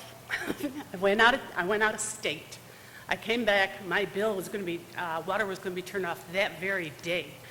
So I ran down to Global and I paid $150 because I knew that I had a check floating out there to Global. And I thought, well, whatever, you know. So I gave him cash and I said, please call your field representative and tell him, don't go to my house. We can't do that. This is a day of cell phones. I paid cash. I had a check floating. I had my receipt. And I thought, well, I'm going to run home. I'm going to wait for that person to stop by and I'm going to wave them off. I put my receipt in the water box. And a woman came out, and I said, and she said, oh, I saw it, and she left. I got charged for a shut-off and a turn-on. The very next day, I checked my bank statement. They cashed my check the day I was paying the extra $150. So they had $300 from me. And that was just before any of these spikes went up and everything. This was years back. I went to the ACC. I complained formally, waited a few months, called them back, and they said, well, Global didn't contact you? I said, no. So they did a three-way call, and they told me that I lost my decision for the shut-off and turn-on fee, but because Global hadn't contacted me, I won by default. So it got taken off my bill. Now we're going through these ups and downs in the bills. And one of them, we pointed out to Global, they sent an actual reader, and that reader said we used 39 gallons of water. We didn't catch it because our bill only went down like $4. So we paid that bill, and then the next bill was like through the roof. And we told them, you know, you had an actual reader here, they read it wrong, this is what's wrong. And now all of a sudden, he said, all these tiers are here, I want to be taken off of these tiers of payments. And they said, well, you know, it could be leaks, it could be, I said, no, somebody misread this. And they haven't helped. They said, they promised to give me actual readings of everyday usage since July, which is when all this started for us. I haven't received any of it. 2 times I have gone to them and said, I want actual readings. Their customer service is bad, and they have a captive society here. What are we to do? Thank you. Thank you, Margaret.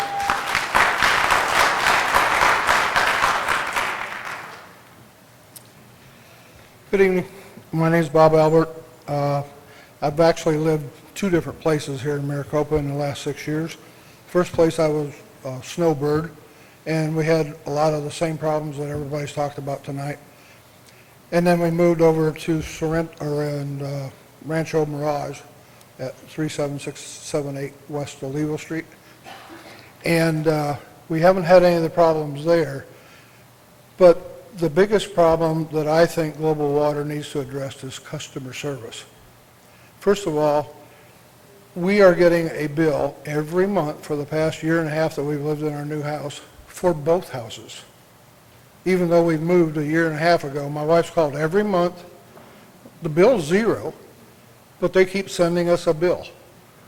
And my wife gets a little frustrated with them not being able to stop this. When I was in my first house, I had very low water pressure. It's supposed to be between 40 and 80. Mine was at 40. I asked them what I could do. I couldn't get the shower head to work. They actually told me this. Well, you can get a bigger meter. It'll cost you $250. And I said, okay, I'll do that. Oh, but it also costs you $25 a month more for water. And I said, for what? Well, because you got a bigger meter. I said, I'm paying you for the meter. The water bill should be based on what water I'm using. And they said, well, that's not the way it works here. And that's okay. And that was their answer. They just don't have any customer service whatsoever. Thank you. Thank you, Bob.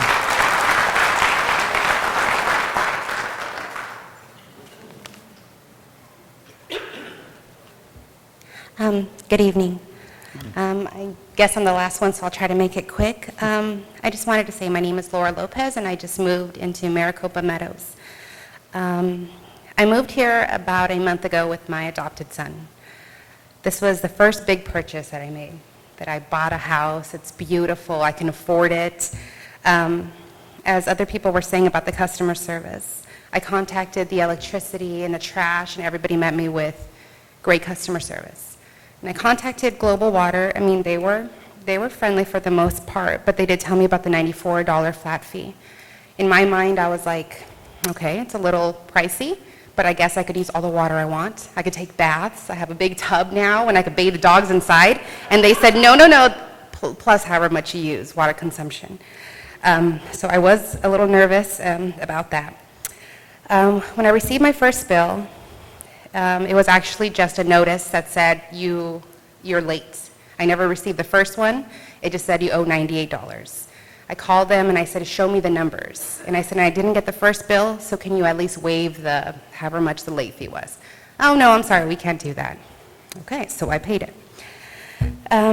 Yesterday, my son came over and he had this notice that said, we're shutting off your water for maintenance. And I said, okay, what are the days? He's like, the 2nd of February. And I'm like, okay, well, that passed, till the 8th. And if I would have been in the shower or if I was late or something and there was no water, that would have been very disappointing. I know that you do not mess with people's children and people's money. So tonight, I just want to let Global Water know if you could just take into account how peaceful this has been, and if you could meet us with the same courtesy and get the problem fixed. Thank you. Thank you, Laura.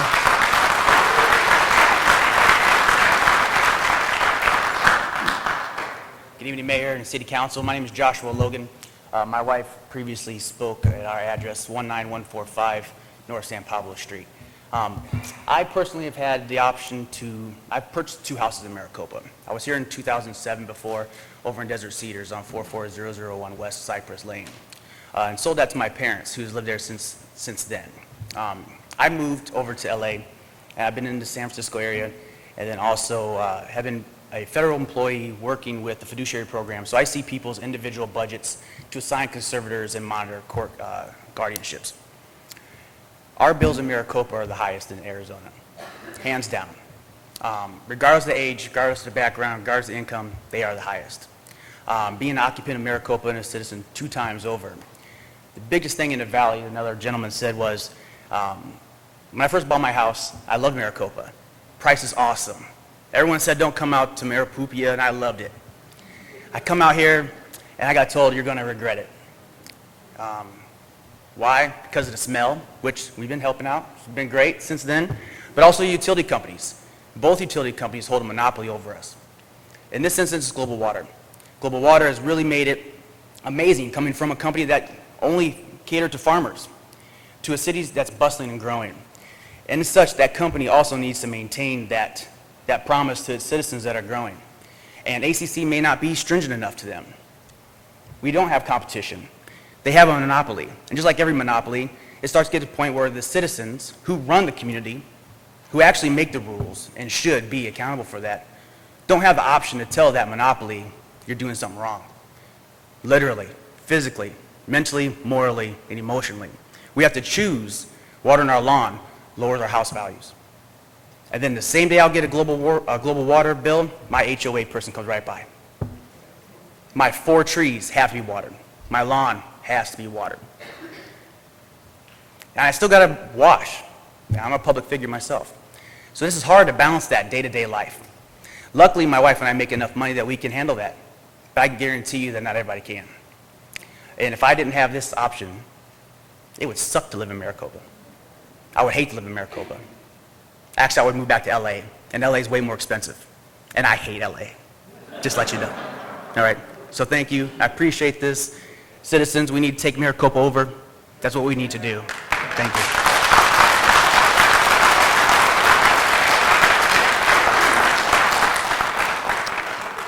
Thank you, Joshua. Go ahead. Mr. Mayor, members of the council, I promised earlier I would bring up my issue later because I didn't want to monopolize the start of this. 7 years ago, 8 years ago, I moved into a nice house with a 1-inch meter. During the ACC hearing, we went through the whole thing, and Global does charge you more for a meter, a larger meter, okay? Their theory is you put more into the wastewater system with the larger meter.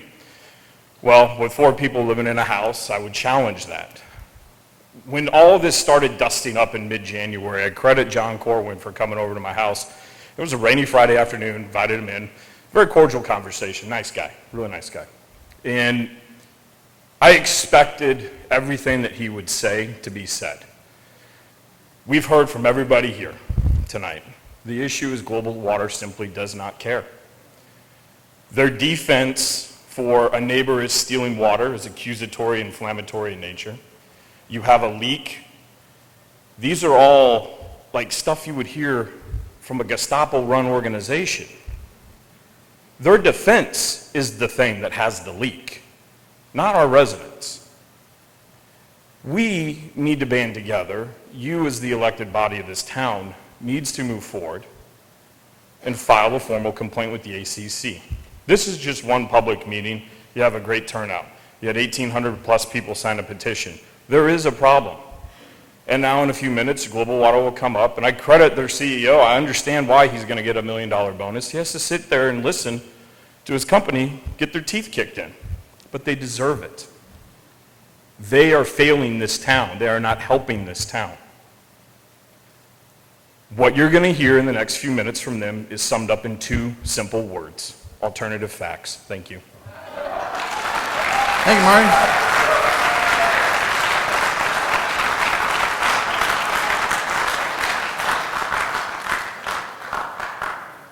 I have 2 questions. Why were the meters allowed to go bad? And who's responsible for maintaining the pipes, and why are they allowed to go bad? Okay, thank you.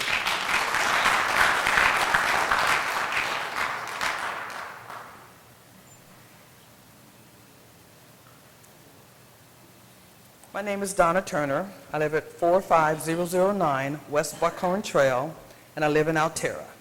I have been here for 6 months. I am from Denver, Colorado, and I have never seen a water bill like Global Water. I'm not sure why there's this set fee for your water, and you might use $5 worth of water, but you have this other charge that's $60 and $70.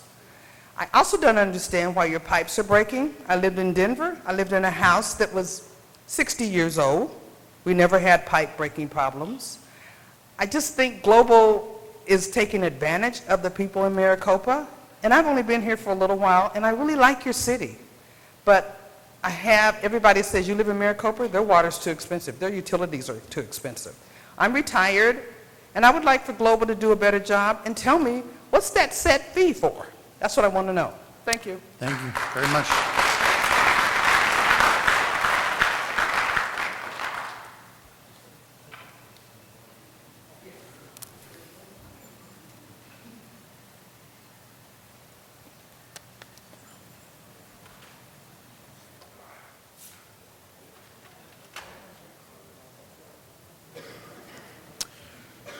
Okay. Anyone else at this time? Nope. If you have anything else you'd like to say regarding different things that maybe haven't been said today, we'd encourage that. Seeing no one, in fairness, I think like we've talked about here, one of the things we're going to do now is we're going to turn some time over to Global, and we're going to let them talk about the issues. There are lots of questions that are out there.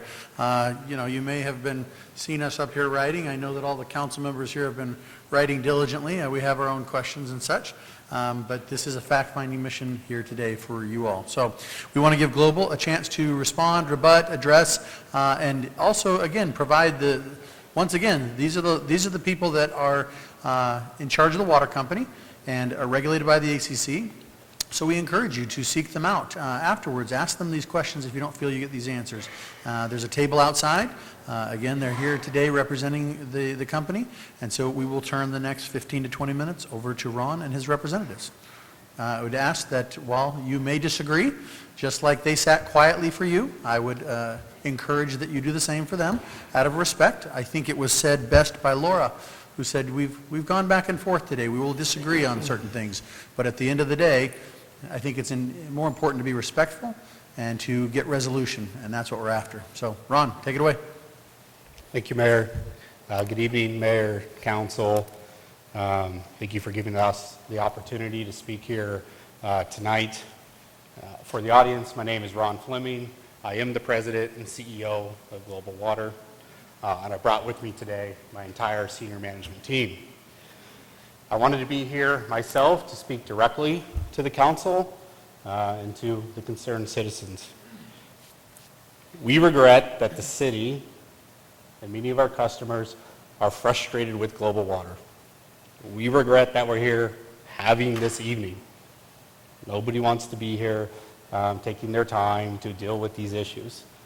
And for the issues that you brought up tonight, no one wants to be wasting their personal time dealing with their water utility. So we certainly understand that. However, we are happy that this special meeting was called. We're happy that the article was written, because it takes focus and interest when there's many different parties that have opposing point of views and differing opinions to look at facts and circumstances and come to a resolution, come to an understanding.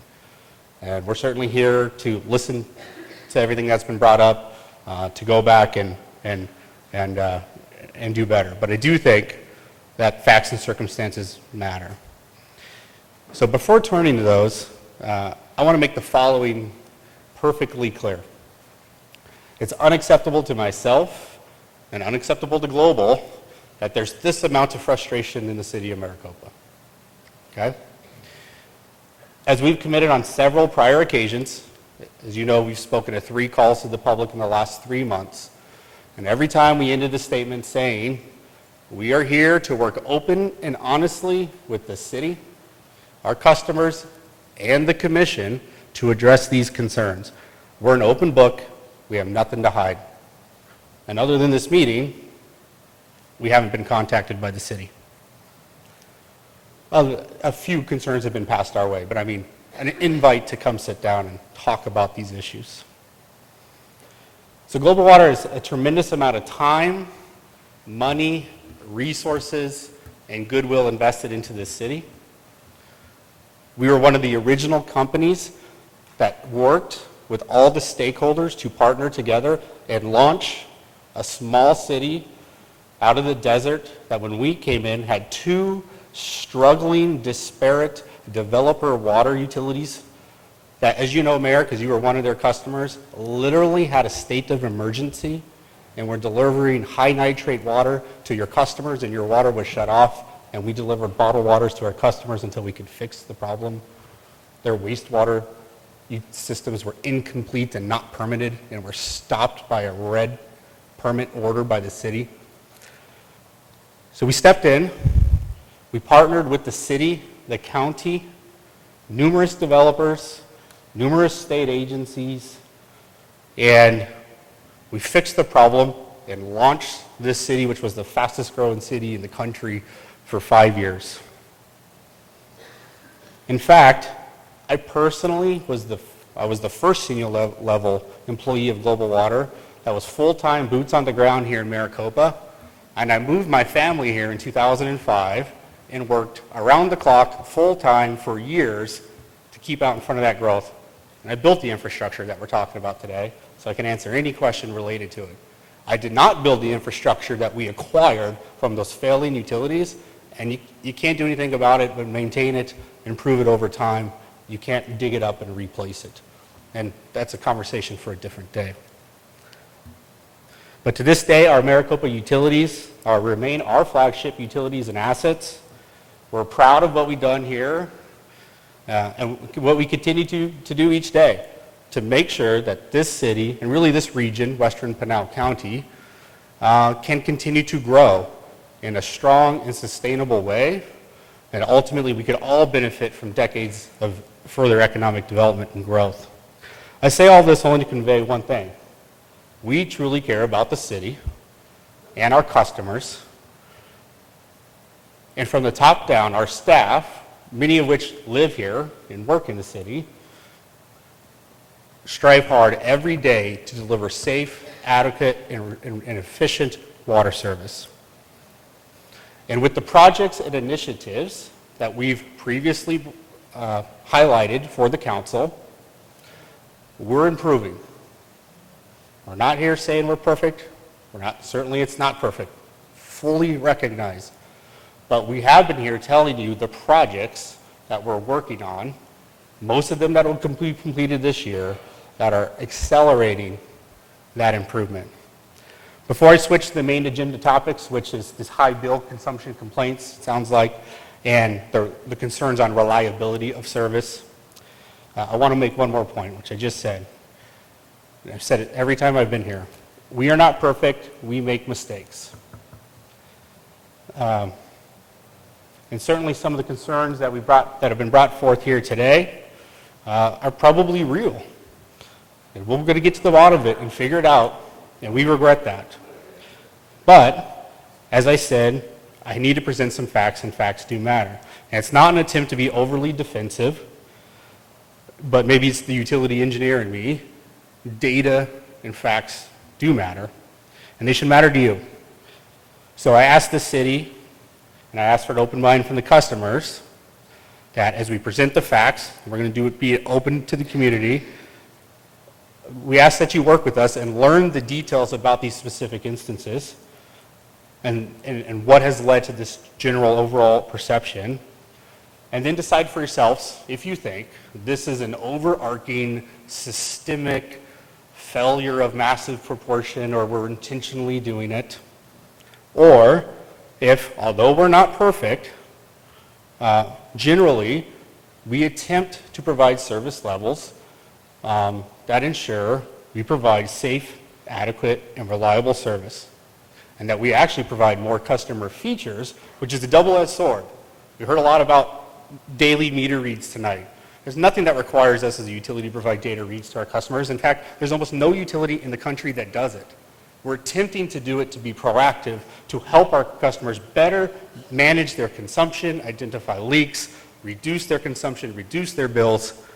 It's a little bit of a double-edged sword. Like anybody that's innovative and out in the front, well, it doesn't always work perfectly every moment, and thus it creates situations like this, which we regret. Moving on, billing concerns. We take billing and customer service very seriously. In fact, I have now personally reviewed all complaints that we've received since October of 2016, which really was when these issues started to flare up. And I put a process in place where I will review every customer complaint moving forward, personally. I have determined that clearly there are areas for improvement. Probably the biggest one, which we've learned about the most tonight, is our call center. And we thought we were doing what was right. Maricopa was a smaller city when we made this decision. And so there's a concept called economies of scale, where you partner with expert firms that provide this service over hundreds of thousands of accounts, so that you get the benefit of that expertise at a lower cost. You don't have to implement it all yourself. Well, we've partnered with one of those firms, and they provide this service to over 400,000 customers across the U.S. So that's connections. So there's only 18,000 homes in Maricopa, so to give you a scale of what Maricopa means to their overall business. But clearly, we need to do better with their call center that's located in Phoenix, and we've spent the last 6 months working with them to make improvements, and I think you'll see those coming. But I reviewed all of those, and clearly there's room for improvement, but I want to contextualize the complaints. So there was 37 complaints since October of 2016, and only 7 provided evidence that the utility had an error. Okay, over those 4 months, we issued 83,000 bills. Again, there's 18,000 homes roughly, customers, accounts in Maricopa times 4. That's the rough numbers. So of the 73,000 billings, we have openly and honestly, we have discovered 7 that has evidence of an error. And those errors are not related to overbilling of consumption or falsification of charges. They're related to human error and technology error, right, which does happen. Said another way, 1 out of every 10,000 bills has resulted in, to date, a confirmed valid error. I'm not saying we're not going to discover more. Taking these people at their words, we're going to discover more. But that puts it into context. So now let's contextualize the perception that let me start again on that point.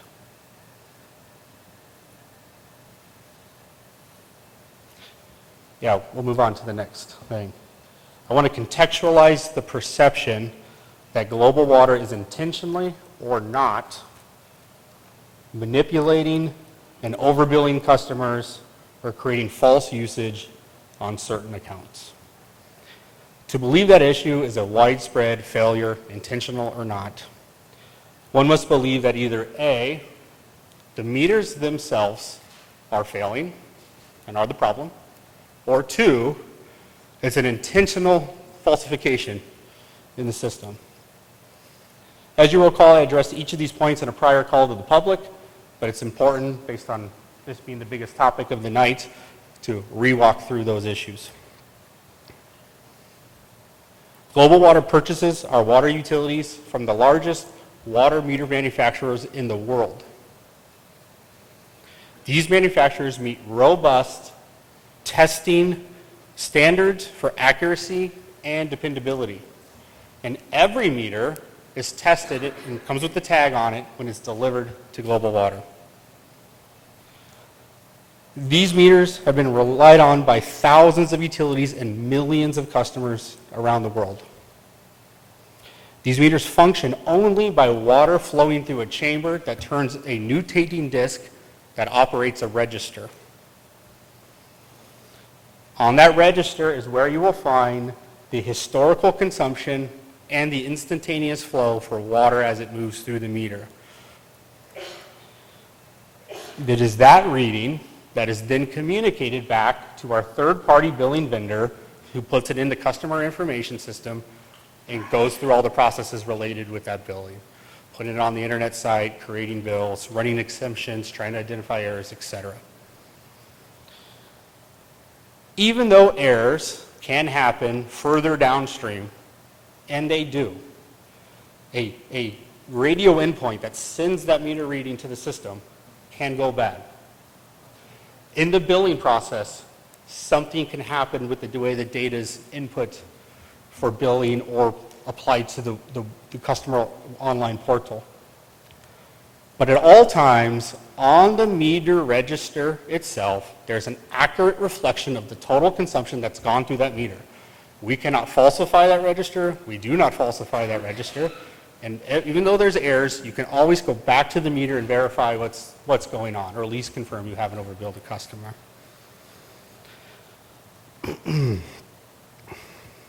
I will say that meters themselves can fail, because I don't want that to be confused. But when meters fail, they fail in the customer's favor. And the reason is pretty simple. It's because it's a mechanical component with mechanical things that turn.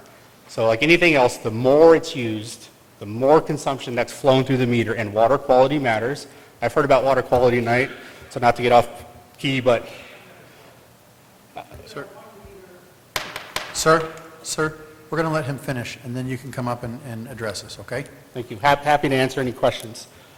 But what happens is it starts to under-register as it gets older, like all mechanical things.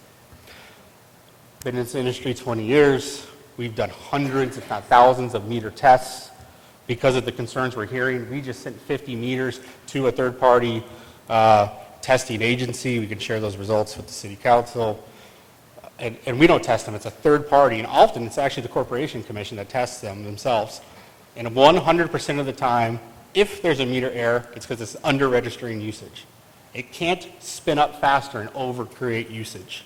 It's not designed that way. So moving on, if it's not the meters, regardless if it's intentional or not, that must mean that there's something wrong in the billing system, or that we're manipulating billings. I've said several times that billing errors do occur, but there are checks, balances, and processes in place to try to prevent and minimize them. Clearly, we need to tighten those up. But our billing vendor sends out over 400,000 bills a month. They report to us on any billing errors that are ultimately identified, and that number, which we'll openly share with the city council, we're an open book, is a fraction of 1%. Even if it was 0.5%, which it's not, to contextualize it, of the 18,000 meters that exist in Maricopa, that would be, should be simple math, but I forgot, under 100 errors a month. And we are not seeing 100 errors a month, so it's under 0.5% of errors that we identify. Regardless, if there is an error, which is unfortunate, and causes us and, more importantly, the customers to spend time, we can always go back to the meter and read that meter register, which is what we do in every occasion if there's a complaint that's launched or if we don't get the read from the automated meter reading system. So ultimately, while sometimes that can create some of the issues we've heard about today, we're confident that you can always go back to the meter and make sure that you've only billed the customers for the right consumption, and that is what we do. And finally, there's absolutely no evidence that, nor would we tolerate an individual physically manipulating billings, but if they did, those things would also be caught in the process of checks, balances, reporting, etc. As we outlined in the last council meeting that we spoke at, we do have a process in place to help customers when they receive a bill with more consumption than they expected. I'm not going to review that again here tonight. In short, we attempt to help the customers assess what may be the potential short of the usage of the unexpected consumption. And we've heard in the news, and we've heard here a lot, and we've heard in our own conversations, that we resort to the excuse of a leak or the potential to blame it on a leak or it's your problem too often and too fast. I'm here to say I hear you on that. We are working with our call center on that. We're working with our own staff on that. We don't want to not empathize or listen to the real concern that's coming from our customers before we immediately say it's your problem. We'll do better on that. However, I think it's important to note that we have dozens, if not hundreds of examples, many of which we will share with the council through this process if given the opportunity, where that process of we think you have a leak, and I think you heard a few people today mention it, we even proactively called them when we noticed it. We've helped hundreds of customers identify a leak on their side of the meter and help them return their usage to normal. That is going to get better in the next 4 months. Because as you know, we're also doing a meter project where we're improving and putting even newer state-of-the-art meters and meter reading system in the ground. Actually, it's because the meter population is mostly, if you think about the age of the city, between 10 to 14 years old, which is about the time you replace meters and meter reading components anyway. But we're going to take the opportunity to put the best products that exist in the ground. And with the reliability of that system, we will do what one of the customers here asked for tonight. Right now, you can go online and look at your daily usage as long as that endpoint is reporting it. We don't have to provide it. It's a service we provide. A lot of our customers go on there. But what we're going to do, because no one likes to go online every day and look at their own usage. No one wants to do that, right? So we understand that. So we're working with the same billing vendor, who's actually, this is their expertise. Apparently, the call center is not their expertise. We'll fix that. But the technology side is what they focus on mostly. And we're launching a new customer portal. It'll be rolled out after the completion of the meter project, where customers have the opportunity to go in and set whatever threshold they want. Pick a number. If you want to be alerted when you hit 5,000 gallons, 10,000 gallons, 15,000 gallons, so that you know you got there in a month, you will get a text or email. There are, I can count them on my two hands, the number of utilities in the country that provide that service today to their customers. You will have it in under 4 months. Ultimately, I know it's hard to believe that leaks can and do occur on a scale large enough to create a large bill. But you did have one guy here today give the example about the toilet. I was going to give you a similar example. It can happen, 40,000 gallons with a continuous leak. And it can happen without the customer physically witnessing it. It does happen. And as the council knows, we actually sent you an email, I believe a week ago, maybe 2 weeks ago, where we provided a link to 6 different stories of local cities, not too far from here, that are experiencing this exact issue, which is there's a lot of high consumption complaints that are occurring, and there's a lot of people questioning if leaks can actually call that. And you can look at the links and see what those municipalities are saying about it. Because of this, the Arizona Municipal Water Users Association, or AMWA for short, recently created what we think is a wonderful smart home guide. And it walks customers through all the leak detection activities that one can take to determine where that might be happening. It's similar to what we try to do on the phone, but to be 100% honest, a call center rep on the phone walking through people through something that they're not an expert in doesn't obviously work very well. But this pamphlet has pictures, and it's really well put together by the biggest municipalities in the area. The reason they put it together, we work with them in industry groups, is they're all dealing with the same issue. So they put together a very nice pamphlet. We asked and we got permission to use it. We've bought thousands of them, and we're going to put the link to the pamphlet on our website. Ron, I'm going to give you 3 more minutes. I mean, I think it's important, but I understand. Moving on. Beyond concerns around high usage, we understand there's concerns about billing timelines, fees, and disconnect policies. Global Water has adopted the policy that we will simply follow exactly ACC, Corporation Commission rules on water. This is them. It's a 21-page document. Anybody can read them. They're very simple to follow. And they say, here's how you will bill. Here's how late fees work. Here's how disconnect policies work. And we've decided to take the policy, because it's simpler and we think ultimately better for the greater customer base, to just stick to the rules and not make exceptions or pick and choose who could benefit from exceptions or us changing or going away from the rules or the tariffs. Because in the end, it might be considered stringent. We think it's important for the customers incurring the expense to pay for the expense. Because if they didn't, that expense still goes in rates in one way and everybody's paying for it. And that's the simple reason behind the decision. Finally, I have to talk about real quick, and I hope you'll give me an extension like you gave several others, reliability of service. Okay? Above all else, safety, compliance, and reliability are our top priorities. And the reason they are is because that's what keeps the community, our customers, and our staff safe. We believe the data on these elements proves strongly our high level of success on that. Frankly, other than the fact that there's been 3 breaks this year, which I'll address during the time of these complaints around billing, it's certainly, we understand the overall negativity of that much occurring at once. But historically, I think it's important to talk about the facts and metrics on water outage tracking, compliance, and safety. Water outages. Over the last 10 years, prior to those 2 major recent low-pressure events caused by major line failures, we have experienced 16 actual outages. We track them, we report on them, I'll share with you the data. With the average outage affecting 43 customers and the average outage lasting 2 hours and 16 minutes, this is a 99.99999% uptime. Our goal is 100%. There's no doubt. Compliance history. In the past 5 years, we've only experienced 4 compliance events with 0 major violations. To put this in perspective, water and wastewater utilities are highly regulated by numerous agencies. We conduct nearly 10,000 water samples a year, in addition to similar on the wastewater side. We've had only 4 minor compliance events that resulted in us needing to either notify the customers or correct something in our process.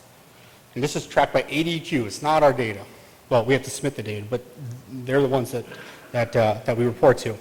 This is a 99.99% compliance rating. And more importantly, we're not aware of a single instance of a customer becoming ill from our services. Safety. In the past 5 years, we've incurred 10 workplace-related injuries, with only a few being serious. Because of this success, our experience modification rate, or EMOD, which is what insurance companies use for calculating worker compensation rates, where you can compare yourself to the industry and the workforce as a whole, is at 0.8. The average EMOD is 1. That's how the calculation works. If it's a 1, you're average. If you're higher than 1, you're worse. If you're under, you're better. Our EMOD is 0.8 because we have less safety events than the average utility or industry as a whole. And this is important because this goes to keeping insurance premiums down, lowering costs and rates. Most importantly, my staff goes home safely every night to their families. Again, while we take every outage event, compliance event, and safety event seriously, and our stated mandate as a company is 0 events on any of those, truth is they happen sometimes. But we believe the facts and the data prove out we're very strong. So I just want to close, and in closing, I do think it's fair to say that most of the negativity starts with the rates our customers pay. We heard that a lot tonight. And then you add these other things on it and poor customer service, and I can appreciate why we're here. But that's a conversation for a different day, and we're happy to come back and have that meeting. And in fact, what we're going to do in this regard is we're going to start a monthly customer service forum at the Global Water Center We will work with the city to get the invite out, and I ask everybody in this room to come to at least the first one, and we'll cover rates and how it works for private utilities and why the rates are what they are here. Until then, we continue to want to work with the city, the customers, the commission if necessary, to address all these concerns. I will want to ask the customers here, we do have a booth outside, and because you're here to ask the city to help, we need your permission. We're regulated, there's laws. We can't share your account information with the city unless you give us permission. We have a form outside at our booth. We've asked everybody that has been cited in news articles. We've yet to receive approval. We hope to receive one. Go out, fill out the form, give us permission to work with the city. We're not going to share confidential stuff like social security numbers, things that they don't need. We're going to review the account details with them. We want to help them understand what you see and what we see. Okay? So please do that. And ultimately, if we think we're afforded that opportunity, we think while there's plenty of room for improvement, the facts will demonstrate that we attempt to go beyond just delivering middle of the road, standard performance. We're attempting to deliver good customer service, and is another topic for a meeting, what we're doing at the utility level to conserve the world's most precious resource, which there is not enough of in Pinal County, which goes to why the rate structure is the way it is, which goes to the recycled water system that we put in place, which is the biggest in the country, which goes to why the wastewater base charge is so high. All of that matters in the discussion, and we look forward to continuing that discussion for anybody that's interested. Thank you. Thank you. Thank you, Ron. Yes, Councilmember Wade. I just have one question, just a point of clarity, Ron. I thought you said that the city, maybe I just misunderstood what you said, that the city had not reached out to you yet? Is that what you stated? I have not been contacted to come meet with the city council, or whoever you assign, to directly talk about these issues. Please remind me if I'm wrong. Does that answer your question? Okay. Okay. Council members, thank you, Ron. Sir, did you have something you want to come up here? Give you just a couple of minutes. Come on up to the microphone. Like 2 minutes. Okay. We won't go right into it. We need to go.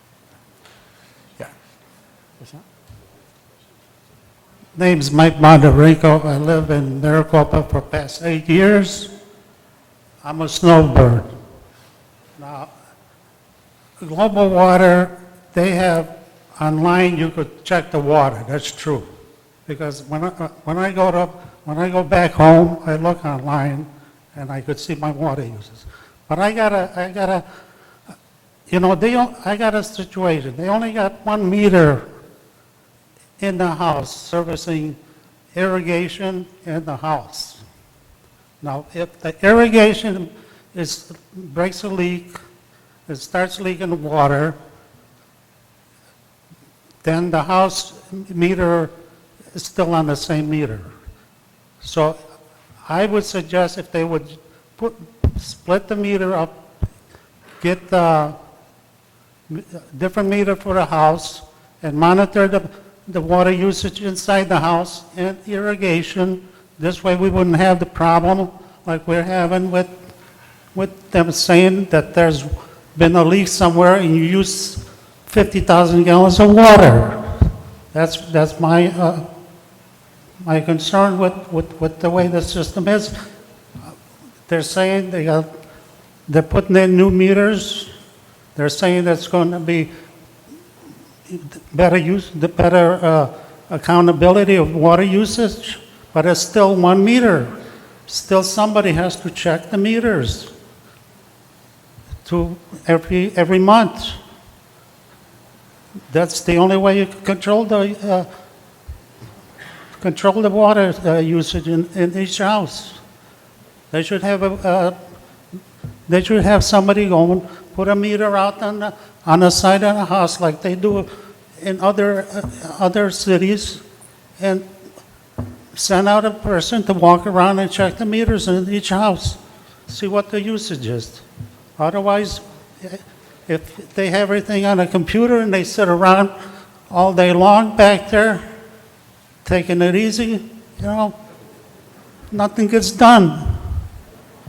So gotta get up and go do the job, you know? You can't just sit around. I understand. That's all I got to say. Thank you, Mike. Appreciate it. Have one more person, and then we're going to close this session as we are running into our city council time for the next meeting. So please state your name. Appreciate it. Eric Pelly. I live at 44621 West Rhinestone Road in Cobblestone. I just wanted to add a couple things. Appreciate it, Mayor and City Council and citizens of Maricopa coming out. With the citizens having these current issues, has the City Council or the city businesses also had some of these concerns as well? Would be one of my questions. Also, can we hear from any of them? The city has also vested interest in the usage across these assets, which really are the additional assets for and of the residents. On a final note, if anyone noticed the water quality sample from the gentleman earlier in the night, how come the CEO has a bottle of water and not a water coming out of a tap? Just a question. Just a question. It's more of it's a perception issue as much as a problem, apparently. So that's a really big perception issue that I think a lot of people might have seen. To close also as well, I do appreciate talking about the meters, the replacement and new technology. I'm a technology guy too. So the cost that we talk about, a $90 fee, infrastructure, we have new meters coming through, which obviously is covering the cost of a lot of that. So I appreciate that, bringing it out. Just like you mentioned, an open book is, and it may be there, maybe it's not as accessible as we'd like, but if it could be presented to the city as well as the residents of those type of costs and how they're broken down over the life cycle of this infrastructure. And like other people mentioned, is the plan in place. So we've had a plan, you guys came in, spent millions of dollars for the infrastructure. How is that being replenished? Obviously the $68, $29 fees are helping to cover that, but also how does that go out 10, 20, 30 years? And that might help some of the explanation for those costs, because they are a hard cost. But there's also profit to be made, which is understandable. But we also want to see, is there also a problem that could be underlying there as well? So I appreciate the time. Thank you, everybody. Thank you very much, Eric. Appreciate it. We need to close the public comment at this time, but we want to move to Councilwoman Gussie. She had a question. I just wanted to answer the gentleman's question. I'm feeling a deja vu moment right here, right now. I worked for the city, and I heard complaints for the city when I worked at the front desk of Development Services back in 2008. We were hearing complaints about global water. Fast forward, when I first was elected, 2 weeks into my election, I was representing the city at the ACC hearing. We're not here to talk about rates, so we won't talk about rates right now. But I did have an issue with the comments that were made initially, that the city has not contacted Global Water to have a meeting. Please don't misunderstand that statement. It doesn't mean that we do not care. It's just that we have not had the opportunity to address the issue. Now the issue is open. We're more than fully aware of the issue, and we will be addressing it. So one last comment regarding the 37. I heard you mentioned there was only 37 complaints. This is your opportunity, Maricopa. If there's only 37 complaints, there's more than 37 people in this room. By all means, address those complaints with Global Water directly. And lastly, I'm not certain. You're going to have to ask. You're going to have to ask Mr. Fleming about that. And lastly, 7 of those complaints were proven to be an error. If only 7 of those complaints were proven to be errors, what does that mean for all of you in this room that are complaining now? So I just open it. He welcomes it. He gave you the invitation to address the issues with Global Water directly. So please do. Thank you. Council, any other comments or questions at this time? Yeah. I'm sorry, Mr. Mayor. I'm not trying to prolong it, but thanks, Julie, again, because I know I personally contacted or had contact or information sent to me from Global when we asked a question about the last leak and why it had such an impact on the water pressure for the entire community. So we have been addressing, I want you to know, we have been addressing this issue. We have been asking questions. Now, perhaps it wasn't in this forum, but we have been asking There's no doubt. I think it's important to clarify, Mayor. I definitely don't want to leave the wrong impression, and it's not an us versus you here at all. So we actually are glad that you brought that. We've written formal, detailed reports to be responsive to the council on each thing that the council has brought to us, which is the line breaks and a few personal customer concerns. And we're going to do it for every one of them now that gives us the authority to do it. So we're not saying that that's not going on. What I'm saying is to get in a room across from a table and talk about all these things going on has not happened yet, and we welcome that opportunity. Yes, Councilmember Smith. Yes, just speaking out to Global Water, I have several concerns, and so I welcome that meeting as well. But two that I'm leaving with tonight that hit my heart and should be hitting your heart is I heard from two families, and I suspect there are more, whose families had health issues going on at the same time that they had a $500 and a $700 spike. One person in the hospital, obviously, he shared that he lost his wife. Serious issue. Another family who had a health issue going on where she was spending the night in the hospital with her husband. And those are just two people that are here tonight. That should tug at your heart. There should be some type of a way to handle those issues, especially with $500 and $700 spikes, to go and address those with those people and to listen to what's going on in their family. My second is this $30 charge. With this many people that are in this room and having these types of concerns and these amounts of bills, you should at least have a threshold that says if it goes over a certain amount, we're going to go out there because you're paying for these people regardless that are on your staff. You're paying for them. So to charge an additional $30 seems ridiculous to me. So that's a huge concern that I would like you to look at. And I do think those are valid points, certainly the ones with health issues. Personally going to look into that, and I have to get the details, but I certainly can't argue the point, and we want to sympathize with those situations. On the $30 one, I also understand now that we've gotten to this place, but just to provide another way to think about it, because this is what happens, is if you don't charge for meter testing and you don't charge for those things, you ultimately get hundreds and thousands of them. But if you have bills that are 300, if you have, it's not arguing.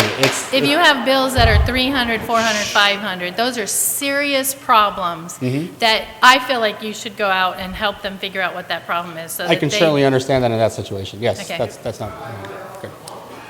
Council, I agree with you, by the way, because you could get hundreds of calls on $10 over or $20 over. But when we're dealing with these big bills, I would ask you to consider that there be something that you can do in terms of free of charge, go and help them. Very good point. I agree. Thank you. So, Council, other questions or comments at this time? Obviously, today has been a fact-finding mission. You haven't heard a lot of speaking on our part. It doesn't mean we don't have questions. As I pointed out to you earlier, the amount of notes that we've all been taking up here. As Ron said, that this is the beginning of a process. The process in which we start to find out, spur additional questions, things that we can ask, and additional meetings that we can have with Global so that we can have these public meetings. I think it's an encouraging step in the right direction that Global themselves are willing to have an outreach and have these meetings so that we don't necessarily have to have them here. You can have it directly with the Global representatives who control that issue, but it doesn't mean we want to absolve ourselves of that. Just so you know, just so you understand, all of us in this room, or at least up here, we too live here. We have lived here for a very long time. I've lived here for 13, going on 14 years. I happened to be one of those people in the shower this Saturday when the water went off and my meter got changed. So I experienced that. I experienced it with you. All of us have understood the exact same things that you have. So again, the idea and the purpose is to experience, this firsthand, to hear from you firsthand, to share our own stories and our own things that we go through, as well as find out and reach a resolution point. And we'll do what we need to do to reach that decision. At this point, clearly, we are not there yet, but we will continue to have these and go down that process. Yes, Councilmember Wade. Mr. Mayor, have we answered the question who's responsible for infrastructure? Ron, do you want to come up here and quickly answer that, if you can?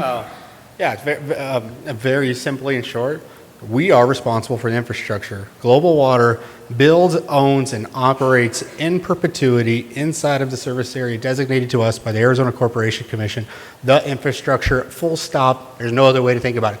The only caveat is that stops at the meter. Downstream of the meter, it is the responsibility of the homeowner.